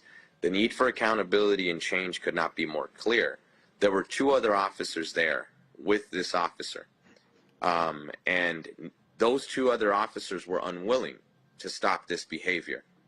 So much so that at nearly 11 o'clock at night, an elected official had to get involved. And mind you, I don't carry a badge and a gun.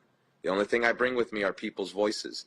But in this case here, the public is engaging in oversight for our city because we don't have that yet. But something that I am very proud of is we will have police oversight in the coming months. Well, that's why, Kelly, I have long maintained if an officer does not turn on or turns off their body camera, that should be a part of the hiring practices, that they would be immediately fired. Absolutely. It should be in all protocols to make sure that your body camera's on, to make sure that anything that you have to do in order to either apprehend somebody, approach somebody, whatever, like it has to be followed to a T. Otherwise, there should be, serious repercussions for those actions. My issue, on top of everything that the councilman has said, as well as Matthew, is that not only is this a despicable act, it is dangerous for all parties involved. I mean, can you imagine, God forbid something happened to the councilman as he was trying to cross the street to approach the officer, and the officer can't hear what's going on with another citizen because he's trying to cover his own butt in something that he's not supposed to be doing anyway. So this is just bad practice overall. It's not even about, the lack of accountability or trying to evade accountability. You are putting people in harm's way trying to cover your own ass. That is an issue. And if you have officers on your force who would rather cover their ass than cover the person, you know, protect the person, to protect and serve, then you have a problem with not only yourself as an officer, but the entire department if they do not, you know, reprimand such behavior and change the policy so something like this won't happen again. You have an issue from the root of this tree, not just one bad apple.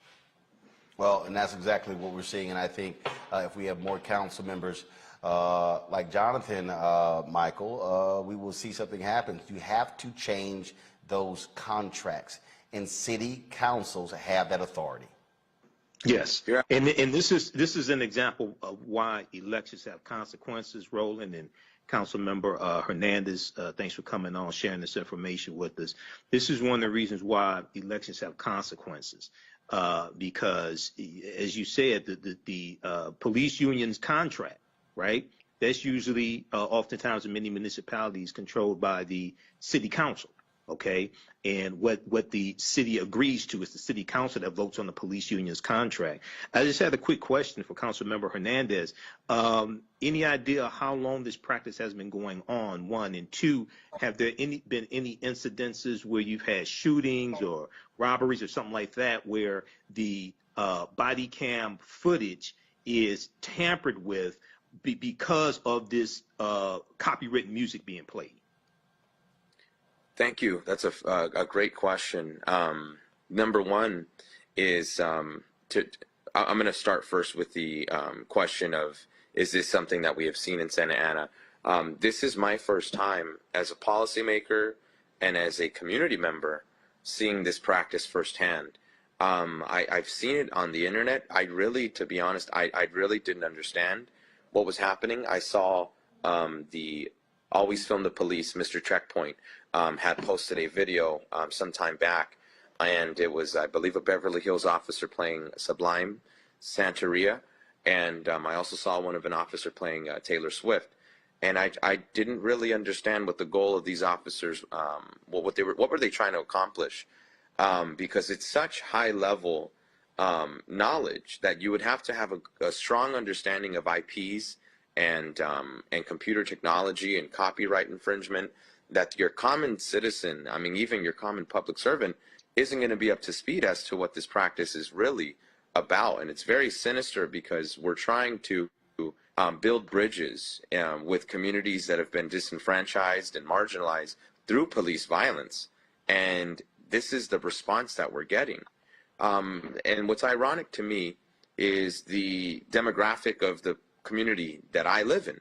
It's a very Latino community. And this officer was using two films used to bridge to the Latinx community, utilizing Encanto and Coco to now silence them. So irony at its finest.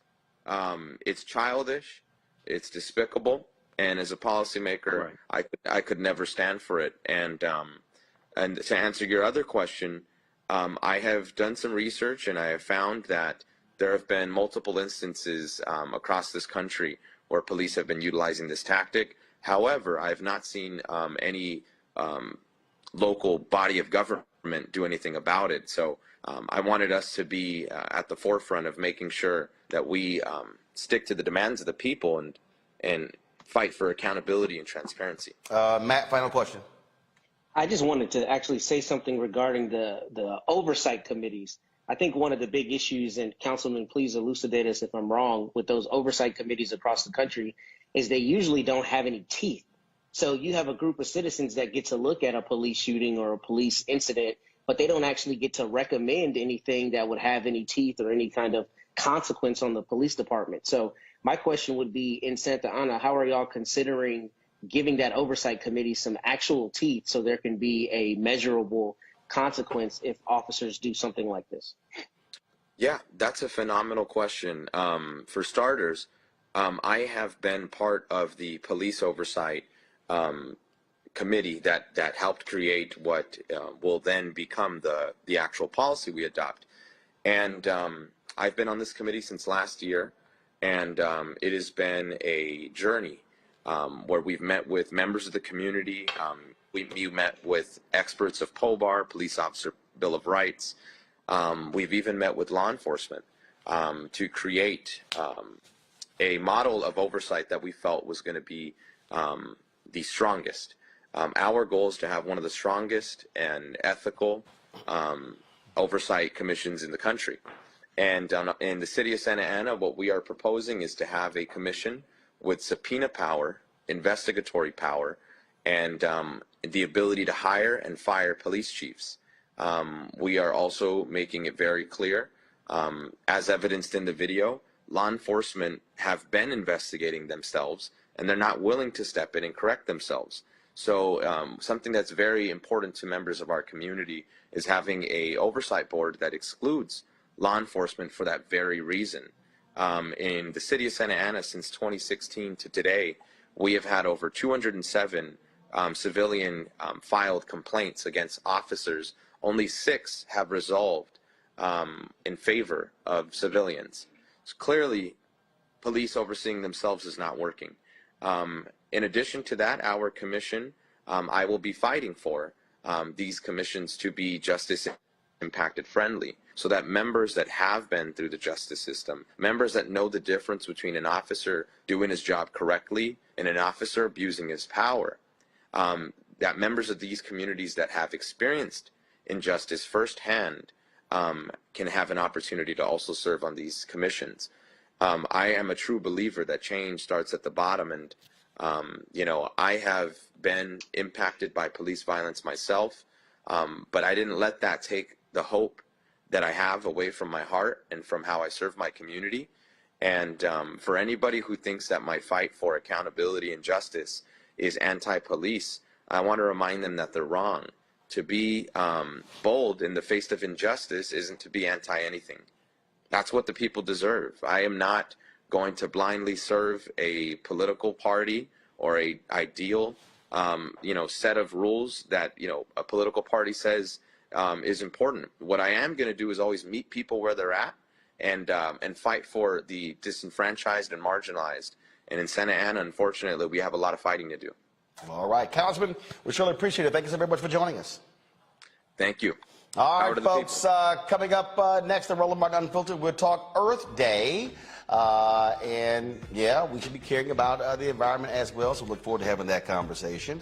And then also, I got my Crazy as White People segment, Congresswoman Marjorie Taylor Greene. Now, how you gonna try to lie on the stand? See, y'all can lie in person, but you can't lie on the stand because that's called perjury.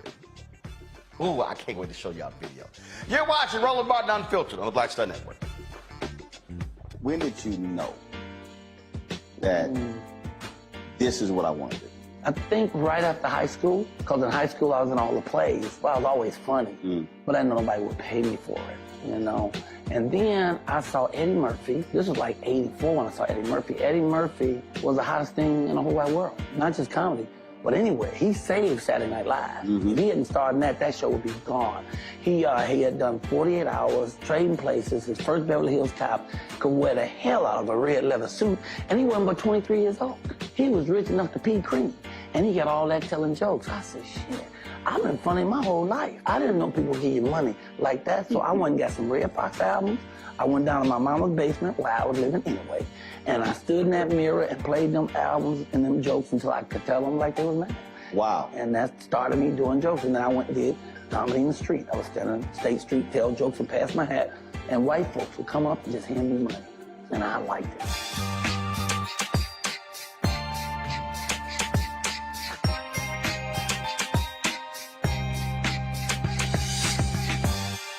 Hey everybody, it's your girl Lunel. So what's up? This is your boy Earthquake. Hi, I'm Chaley Rose, and you're watching Roland Martin Unfiltered.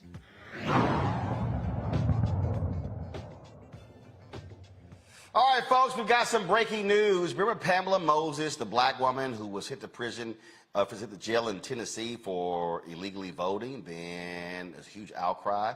Well, guess what? The prosecutors have decided to drop all charges. Sam Levine put this tweet out a couple hours ago.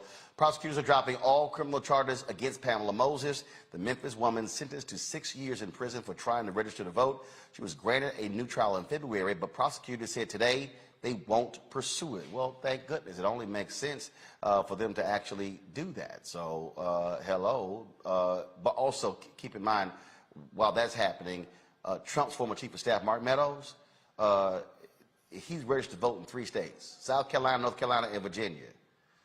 Oh, Republicans love talking about voter fraud. How about one of your own? One of the biggest voter fraud cases happened with Republicans in North Carolina. Oh, remember the 2 Republicans in the villages in Florida who voted for Trump?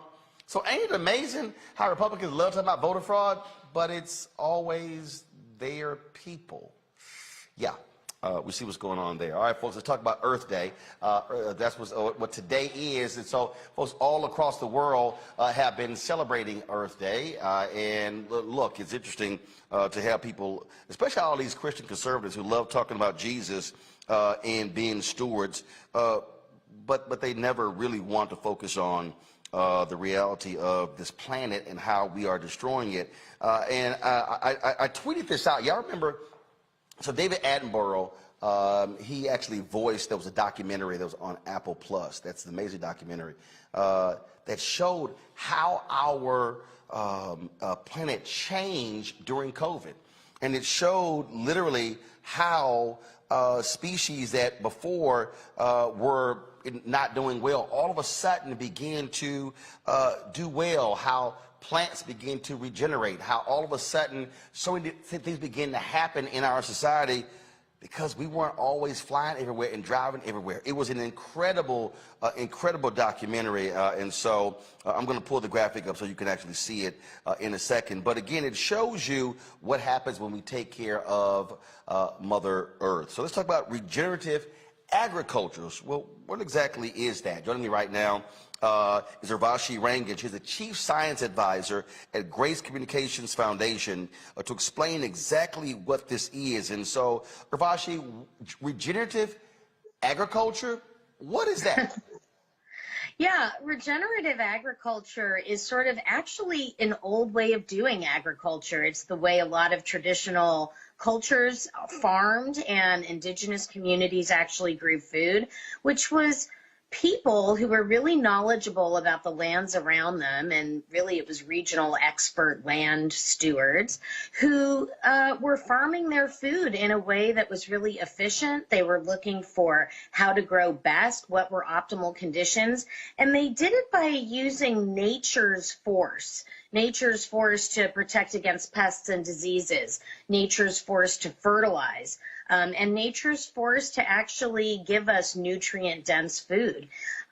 With the Industrial Revolution after World War II, we really started turning to industrial agriculture, the use of lots of chemicals, lots of drugs on a daily basis, millions and millions and millions of pounds of it going into our earth every single year just from farming. And it turns out it's not such a great idea, and more isn't more. Actually, more without the natural biology just sort of flows out and pollutes waterways and even pollutes our air. And industrial agriculture has actually ruined much of our topsoil in this country and continues to do so, which takes away our fertility. It takes away soil's holding capacity for water, for nutrients, and also for carbon.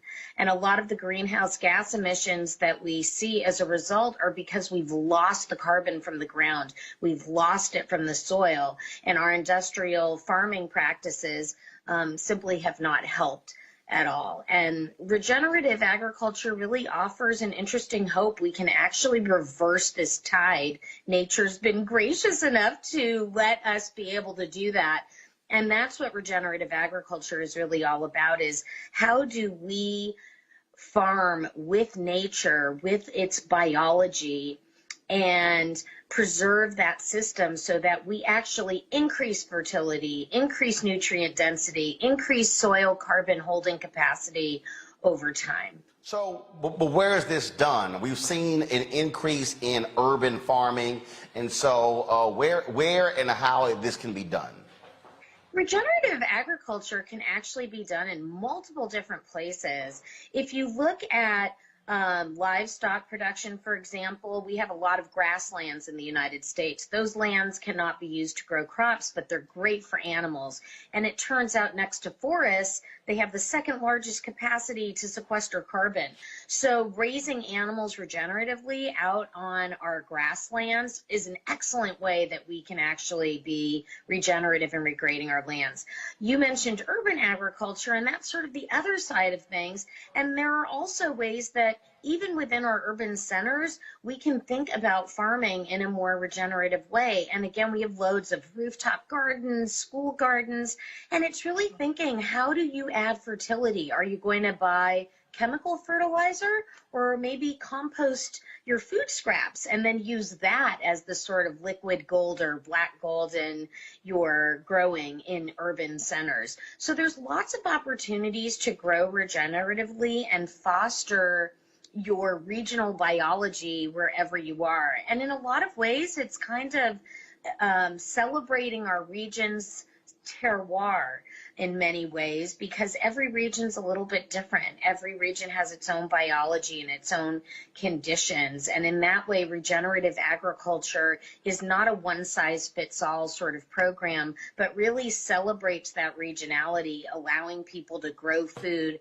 in the best way for their region. Let's see here.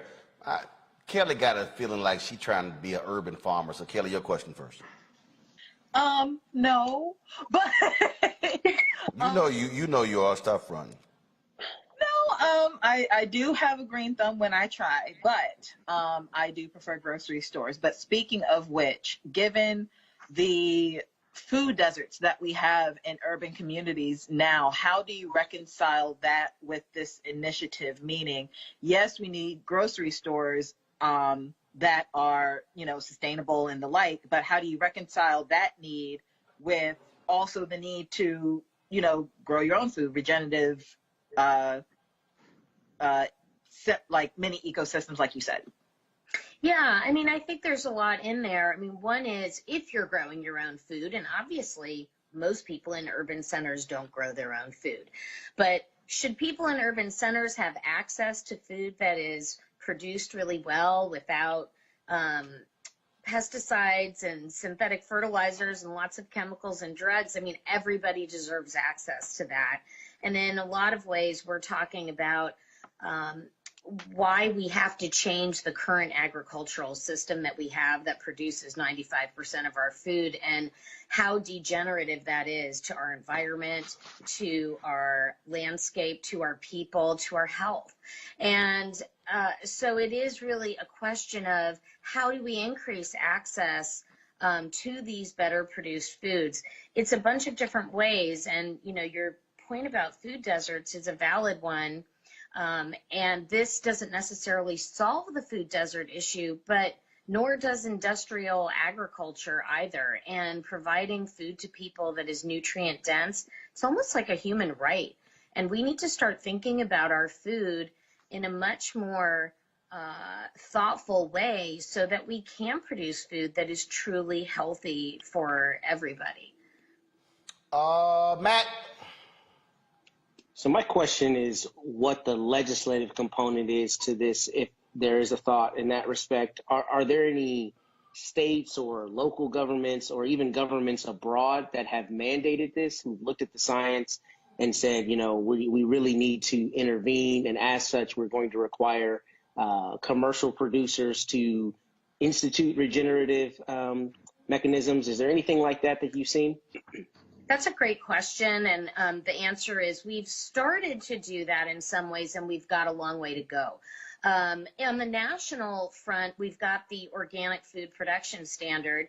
It isn't the end of the story, but it's really a fantastic foundation for what regenerative needs to look like, in the sense that it actually is the only federally mandated policy program that bans the use of most industrial pesticides, that bans the use of sewage sludge as fertilizer, that bans the use of synthetic fertilizers in producing agriculture. So those are just some of the things organic does, as well as how that land is managed. Now, to do that, we can do it even better, and we can probably get policies in place that can do that. A lot of those policies revolve around where science currently is right now, which is understanding this incredible microbial world under our feet in the earth, that dirt is not dirt, it's alive. And the more we steward it and the more biodiversity it has, the better off the system, the better off its resilience, the better off our nutrient density. And so you're seeing in a lot of states soil health policies that are being introduced and bills that are being introduced at the state levels, at regional levels, at local levels, that are trying to take these practices even further. So there's a lot of opportunities going on right now. You should pay attention to what's going on in your own region, but also make sure to pay attention to what's happening to organic. It's definitely a foundation for how we need to approach how we are producing our food. All right. Well, look, we appreciate it. Celebrating Earth Day. We thank you so very much for joining us. Happy Earth Day. Thank you. All right, folks. Coming up next on the show, we're going to got Education Matters segment. We're going to talk a little Marjorie Taylor Greene. But going to break, folks. Earlier today, I was in Maryland for the 75th birthday celebration for Radio 1. Go to the video, y'all, please. Thank you. The 75th birthday celebration for Radio 1 founder Cathy Hughes. Of course, and so she had an event at her home there, and so a lot of people she invited out. Of course, Pastor Charles Jenkins performed, and so we had a great time there, partying and dancing. Of course, Radio 1 now is Urban 1, owns TV 1, more than 50 radio stations, digital assets as well, and so great time had by all there. And so I just wanted to give her a birthday shout out. It must be like April, like a really good month for the birthday shout outs because I'll be in Dallas tomorrow celebrating my dad's 75th birthday. I'll show his photo a little bit later. And so again, we had a great time. That's Tom Joyner. Yeah, he was out there as well. And then a lot of dancing. That's of course, the owner of Ben's Chili Bowl right there. And Alfred Liggins is her son. He is not a fan of dancing, but I made him get out there and dance with his son, Charlie. And so that's what you're seeing right there. And so, again, happy birthday to Radio 1 founder. 75th birthday to Cathy Hughes. We'll be right back.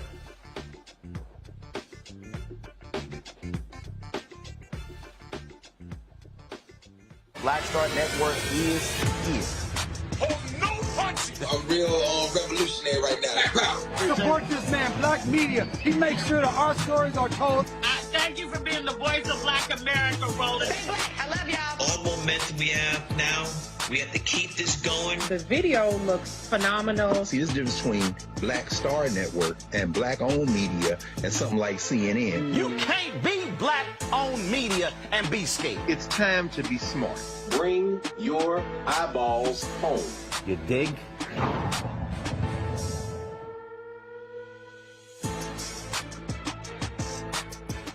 Hey, I'm Antonique Smith. Hey, I'm Arnez J. Hi, this is Cheryl Lee Ralph, and you are watching Roland Martin, Unfiltered.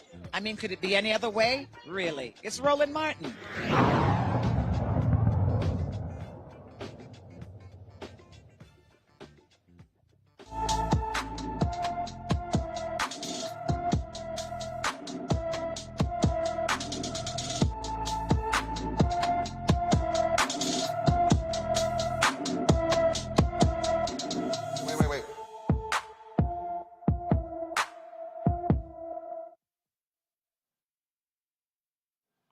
All right, folks, our Black and Missing for the day. Again, we're always, of course, keeping our eye on these critical stories. LaJohn Flowers has not been seen since October 3rd, 2021, from Bloomington, Indiana. He is 5'10" inches tall, weighs 200 pounds, with brown hair and brown eyes. Anyone with information about LaJohn Flowers should call the Monroe County, Indiana Sheriff's Office at 812-349-2781, 812-349-2781. All right, folks, time for Education Matters.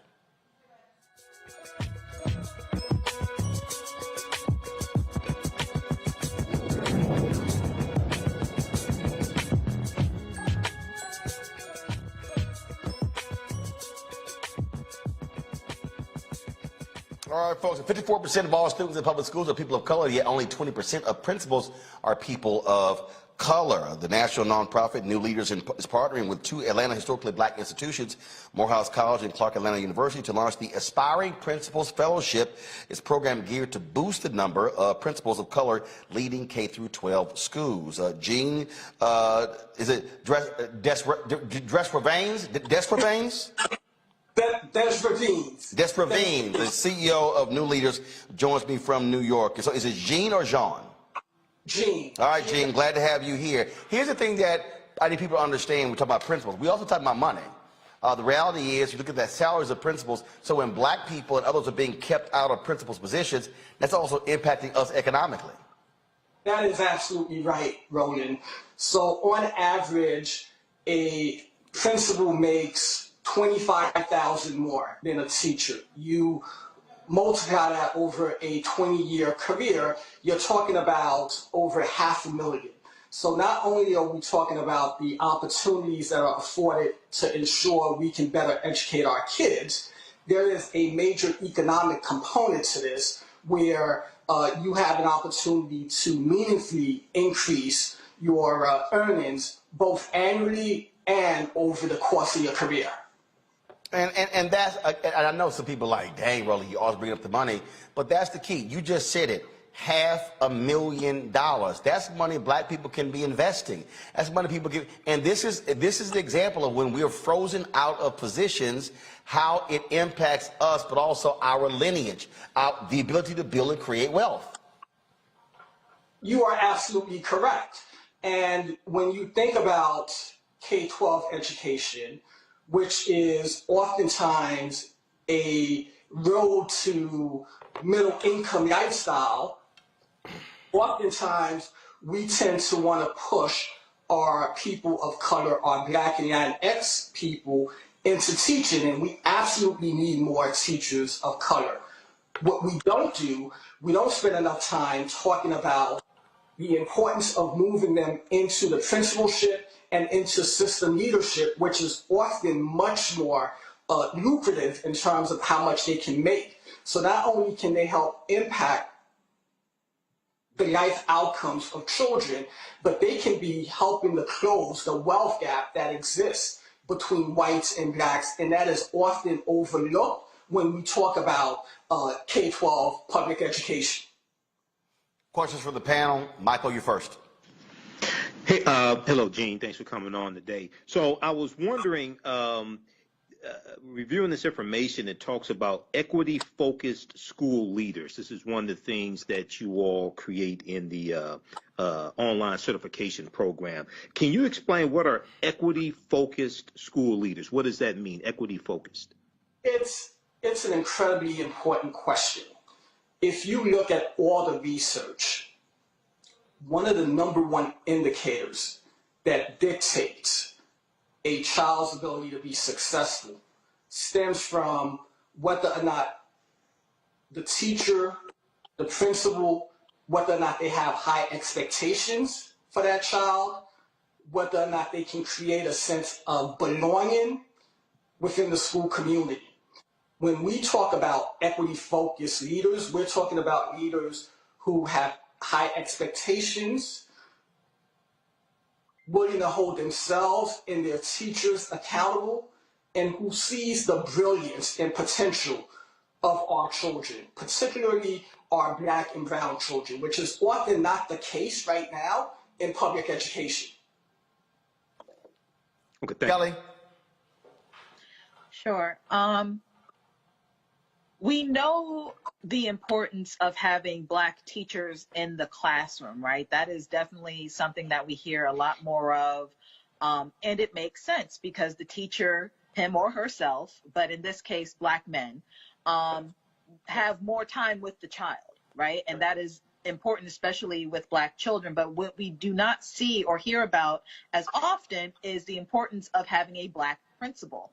And again, as I've said on this show before, I grew up in DC and had almost nothing but Black administrators, Black principals, Black counselors, all of it. And I took for granted just how many school districts don't have that experience at all, whether you're in the urban, in an urban area or a rural area or a suburban area. So can you explain the importance of having Black administrators in the school system and why that is just as important, if not more so, than having a Black teacher in the classroom?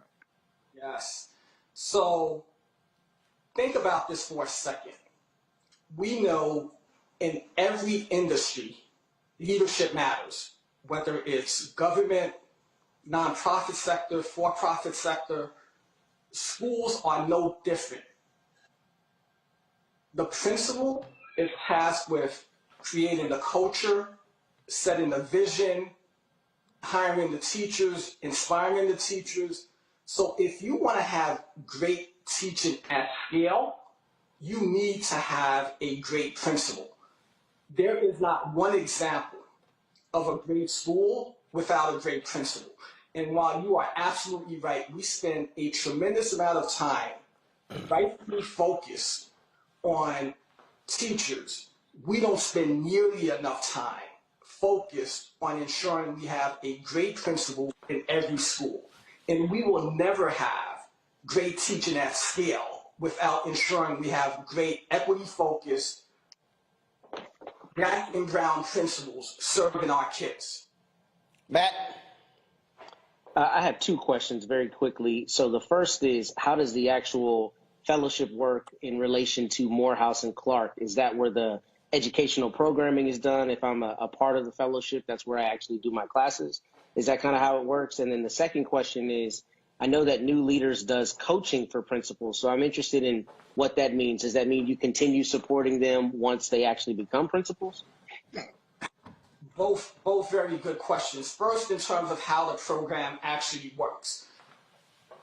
We're working with two preeminent historically Black colleges in Morehouse and Clark Atlanta, where we've co-designed the curriculum. We've worked in tandem to identify the instructors, and we will be working in partnership to deliver the program. Your second question is so critically important. What often happens is that a principal goes into a school and they're left alone to try to figure it out. To your point, at New Leaders, we provide ongoing coaching. So the vision, once you become part of this fellowship, you will get ongoing coaching and support to ensure that you will set up for success. All right, then. Well, look, it sounds great. How has it gone thus far? How many principals have you placed? So we started with a pilot. The goal was to really see how do we ensure we are fine-tuning, we're setting up the program for success. Just to give you a sense, we launched the pilot in January, and the goal was to just have 20 students. Given the level of demand and excitement, we had to roughly double the amount for the pilots, represented in over 12 states. 100% of the participants are fellows of color, Black, and Latinx. We will launch the full program in January 2023. The response has been overwhelming. Just to give you a sense, when we first made the announcement, within the first 2 days, we received interest from over 500 potential fellows who wanted to learn more about the program. And our goal is to be the largest provider of equity-focused leaders of color in the country. So when we are at scale, we're envisioning serving 500 to 750 leaders a year. All right, then. Well, Gene, look, congratulations. Keep making it happen, because it certainly is vital for our future. Thank you so much for having me, and it's such an important issue. I commend you for continuing to focus on education. All right, then. We surely appreciate it, sir. Thanks a lot. Thank you so much. All right, folks. When we come back, a quick break. Y'all, Crazy Ass White People segment is a trip. Congresswoman Marjorie Taylor Greene, it's amazing when your ass start lying, but then you got to go to court. Ooh, this is about to be good. We'll be back in a moment. I'm Deborah Owens, America's Wealth Coach. And on the next Get Wealthy, you'll meet Jandy Turner, who took her love of sports, expanded her network, and created a thriving business. I settled on developing a golf event planning business, which in and of itself has been very viable for me. One of the things that I've learned from producing hundreds, if not thousands, of golf tournaments is that business gets done on the golf course. All on The Next Get Wealthy, only on Black Star Network. What's up, what's up? I'm Dr. Ricky Dillard, the choir master. Hey, yo, Peace World, what's going on? It's the Love King of R&B, Raheem Devon, and you're watching Roland Martin, Unfiltered. No charcoal grills are allowed. I'm white. I got you, Carl. Illegally selling water without a permit on my property. Whoa! Hey! Hey, give us your address. You don't live here. I'm uncomfortable. Oh, man. So a group of voters in Georgia are suing Congresswoman Marjorie Taylor Greene, saying that her involvement in the January 6th insurrection, she should get kicked off the ballot as a result. So it took her to court. Well, today she took the stand. And see, when you are a liar, Matt, it ain't never good to try to lie on the witness stand, especially when they bust your ass with the evidence. So this actually happened today in court. Ms. Greene, you've had your disagreements with Speaker Pelosi, isn't that right? I'm not sure what you mean. You've had political disagreements with her. You don't agree with some of the things she's done in her career, right? Politically speaking, that would be correct. Right. You don't agree with a lot of things she's done, right? Politically speaking, that would be correct. In fact, you think that Speaker Pelosi is a traitor to the country, right? I'm not answering that question. It's speculation. You've said that, haven't you, Ms. Greene, that she's a traitor to the country? No, I haven't said that. Okay. Put up Plaintiff's Exhibit 5, please. Oh, no, wait. Hold on now. I believe by not upholding the securing the border, that violates her oath of office. Fair enough. I'm not interested in her oath of office. I'm interested in that you said that she's a traitor to our country, right? I object, Your Honor. She is not. This is. I don't see the relevance. Oh. So then what happened was they actually played the video where it was like, here it is, this is what she said. And then they also asked her about liking a particular comment on Facebook as it related to whether or not Nancy Pelosi should be shot. Well, check this out. And you're using a CNN article. I'm asking you to answer my question. Did you like a post that said it's quicker, that a bullet to the head would be a quicker way to remove Nancy Pelosi from the role of Speaker? I have had many people manage my social media account over the years. I have no idea who liked that. Okay. Are you testifying under oath it wasn't you? Just want to be clear on that. I am testifying. I have no idea who liked that comment. Fair enough. It could have been you. And you're using a CNN article. I'm asking you to answer my question. Now, what's funny, Michael, all throughout today, it was, I don't remember, I can't recall, all kind of stuff. Here's when the issue of peaceful protest came up. Watch this. And in your tweet, you mentioned earlier that your words, join hashtag March for Trump in D.C. on January 6th to fight for Trump, that you were urging people to come to Washington for a peaceful demonstration, right? Peaceful demonstration, right. Absolutely. That word peaceful is nowhere in this tweet, right? Have a look. That word peaceful is not in this tweet. I can't read it. There's only half of it there. Let's give the representative a paper copy of that one.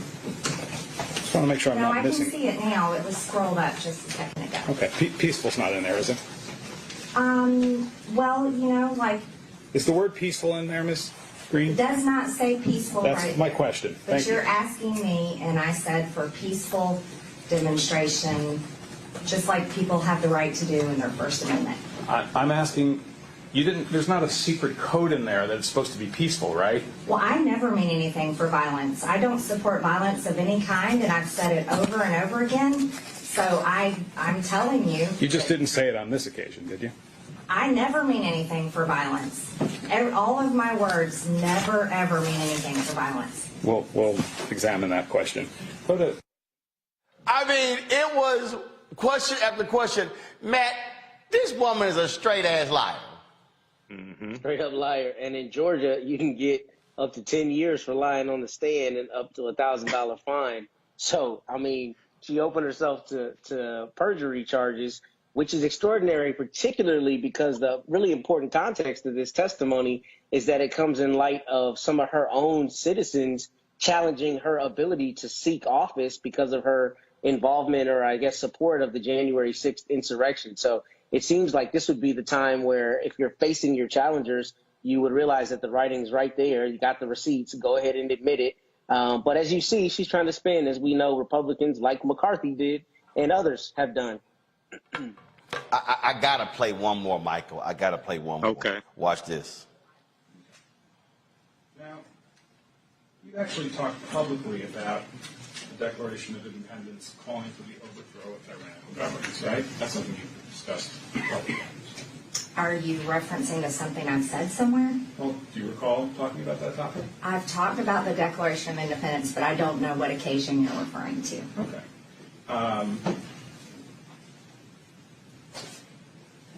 Well, one of the occasions where you talked about the Declaration of Independence was in connection with January 6th, right? I don't know. Okay. Let's go to plaintiff's 15, please.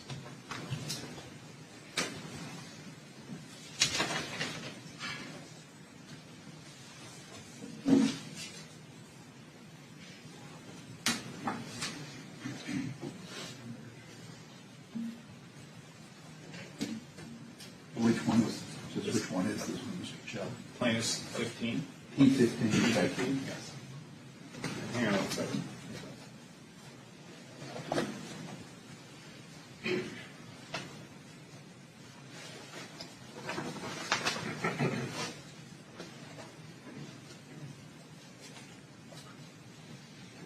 Ms. Green, I'm going to play the short clip and ask if that's you speaking on video. Okay? What's the date on this? I can't read it from here.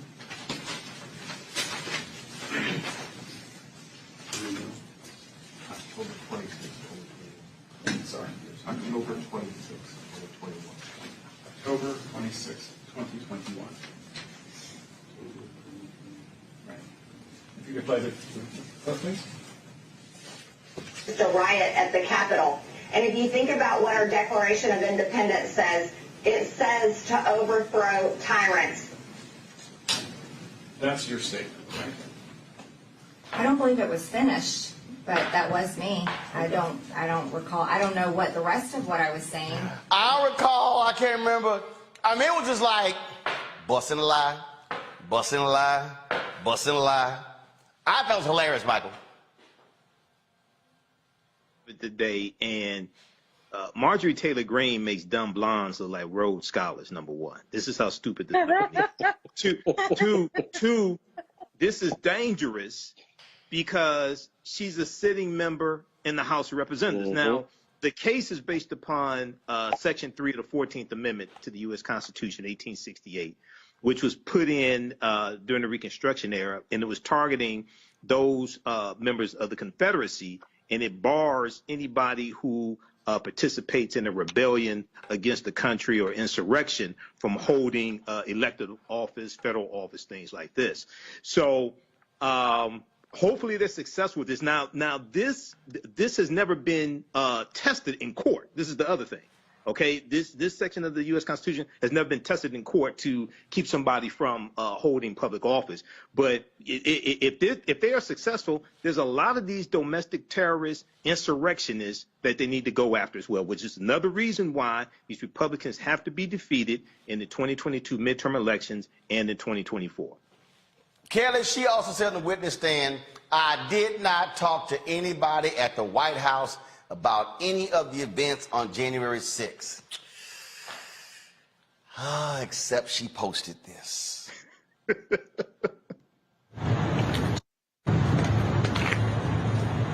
Just finished with our meetings here at the White House this afternoon. We had a great planning session for our January 6th objection.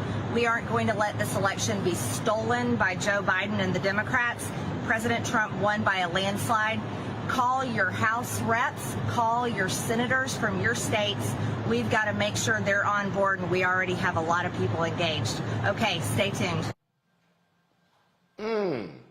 You ain't talked to nobody at the White House, but your dumb ass put a video out on January 5th saying we had a great meeting. Right. Kelly, I'm telling you, she just a barrel of laughs. I wish I had the confidence of a mediocre white woman such as Marjorie Taylor Greene. I feel like I would go really far in life, even further than I already am, which is, you know, moderate, but I feel like I would be moving like mountains at this point if I had that kind of hubris. Like it is astonishing to me how you can lie with a straight face as though we do not have receipts. I mean, it's the same thing with Kevin McCarthy, as if you are just so sure that no one is going to find out the truth, that you are willing to put yourself in such a compromising position such that you literally cannot be trusted and you run the risk of going to jail because you lied on the stand. It is just, I just wish I had the gall and the gumption of a mediocre white person. It is absolutely hilarious. It's wonderful. It's absolutely hilarious to me. So we got lying Kevin McCarthy. We got lying Marjorie Taylor Greene. And I forgot. I got to go ahead and just show this here.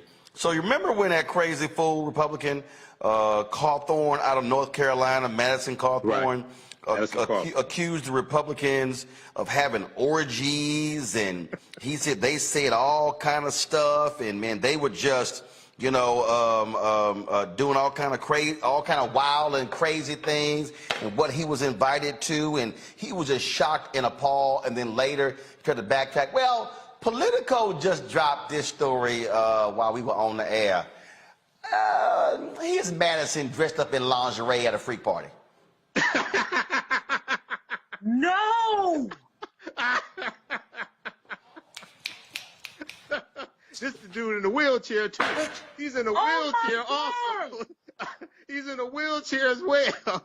Hey, you might as well just roll your ass on off the stage, man. Just resign. You gotta warn us before you do something like that, man. Come on. Hey, come on, man. I told y'all they just released it. I mean, I'm just saying. So hey, expose all these traitors. Expose all of them. Got pictures. Expose all of them. I'm all for it. I'm just saying. Know that again, man. I'm all for it. I'm just saying. These are domestic terrorists. We have to understand this inflection point that we're at in history. This is a continuation of the Civil War and the continuation of the Compromise of 1877, which ends Reconstruction. So, and then go back to the story about Florida. Florida was the first state to have poll taxes in 1889. They were the first of the Confederate states to institute poll taxes. Break their political backs. Destroy all of them. I'm just saying. Yeah. Birds of a feather flock together. They all have pictures. The hubris comes in the gaslighting too, because what they do is they say you didn't see what you're looking at, you didn't hear what you heard, you didn't see what is on video. So I mean that's the hubris, to use Kelly's word, which I think is the most perfect word. It's extraordinarily arrogant to assume that people are just going to overlook what they're looking at, and that's what Republicans continue to do. I think trying to leverage this idea that, you know, everything is a liberal conspiracy or what have you. Like, nah, you said it. But this is at the same time where they're trying to target pedophiles with the fake QAnon conspiracy theory, and then these domestic terrorists went after Judge Ketanji Brown Jackson because she was the one who convicted the shooter who shot up the Comet Pizza place in Washington, D.C. in 2017. She sentenced him to 4 years in prison. And he was tracking down this internet conspiracy theory about children being kept in the basement of the pizzeria and molestation of children, things like this, Hillary Clinton, all this stuff. All this stuff is connected together. Break their political backs. Got a comment, Kelly? I could have gone my whole life without seeing that. My whole life. I don't kink shame. Love is love. All of that. But I could have gone my entire life. That needed to come with the trigger warning, Roland. I don't. That was mean. That was mean. But the hypocrisy of it all is what's getting to me, because we're looking at the legislation in Florida about the don't say gay. We're looking at, Republicans attacking critical race theory that's not even in schools in the first place. We're looking at the Supreme Court that is, gearing itself to strip away the rights of the LGBTQ plus community. And then you have a differently abled man in semi-drag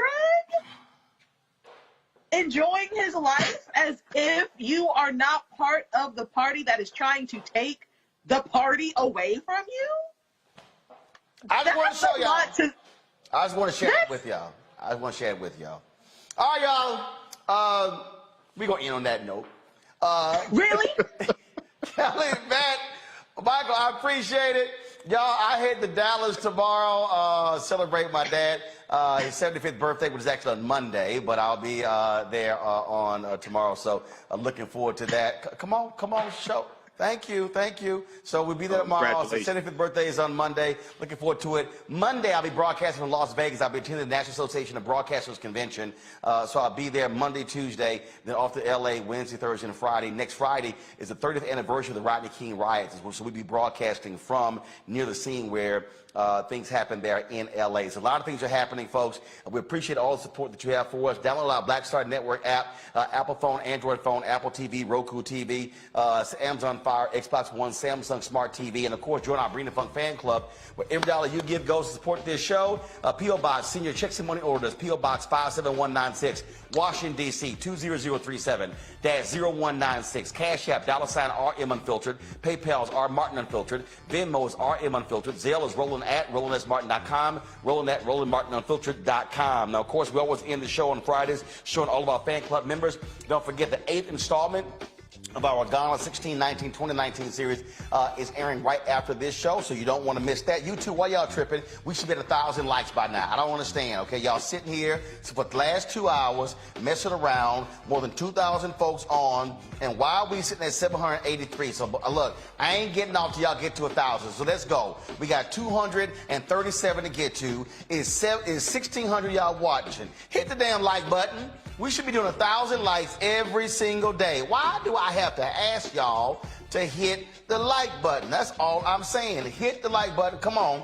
Let's hit 1,000 before we get off of here. Facebook, you should be hitting the share button as well. Now we're at 873. Let's go. All we need is another 127. So let's go, y'all. I don't need to be asking y'all. So that's right. Hit the like button so we can get on out of here, all right? I got to go pack. Don't make no 900. Come on, 953, 47 more. Let's go. I shouldn't have to be asking y'all. It should just be just natural. You hit the like button as soon as you log on, okay? And in fact, we had more than 2,000 folks watching. We should have 2,000 likes. We got a few haters, but I go ahead and accept that. Finally, we hit 1,000 likes. So go full screen with the fan club members. I got to go. I'll see y'all on Monday. Holla!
Martin.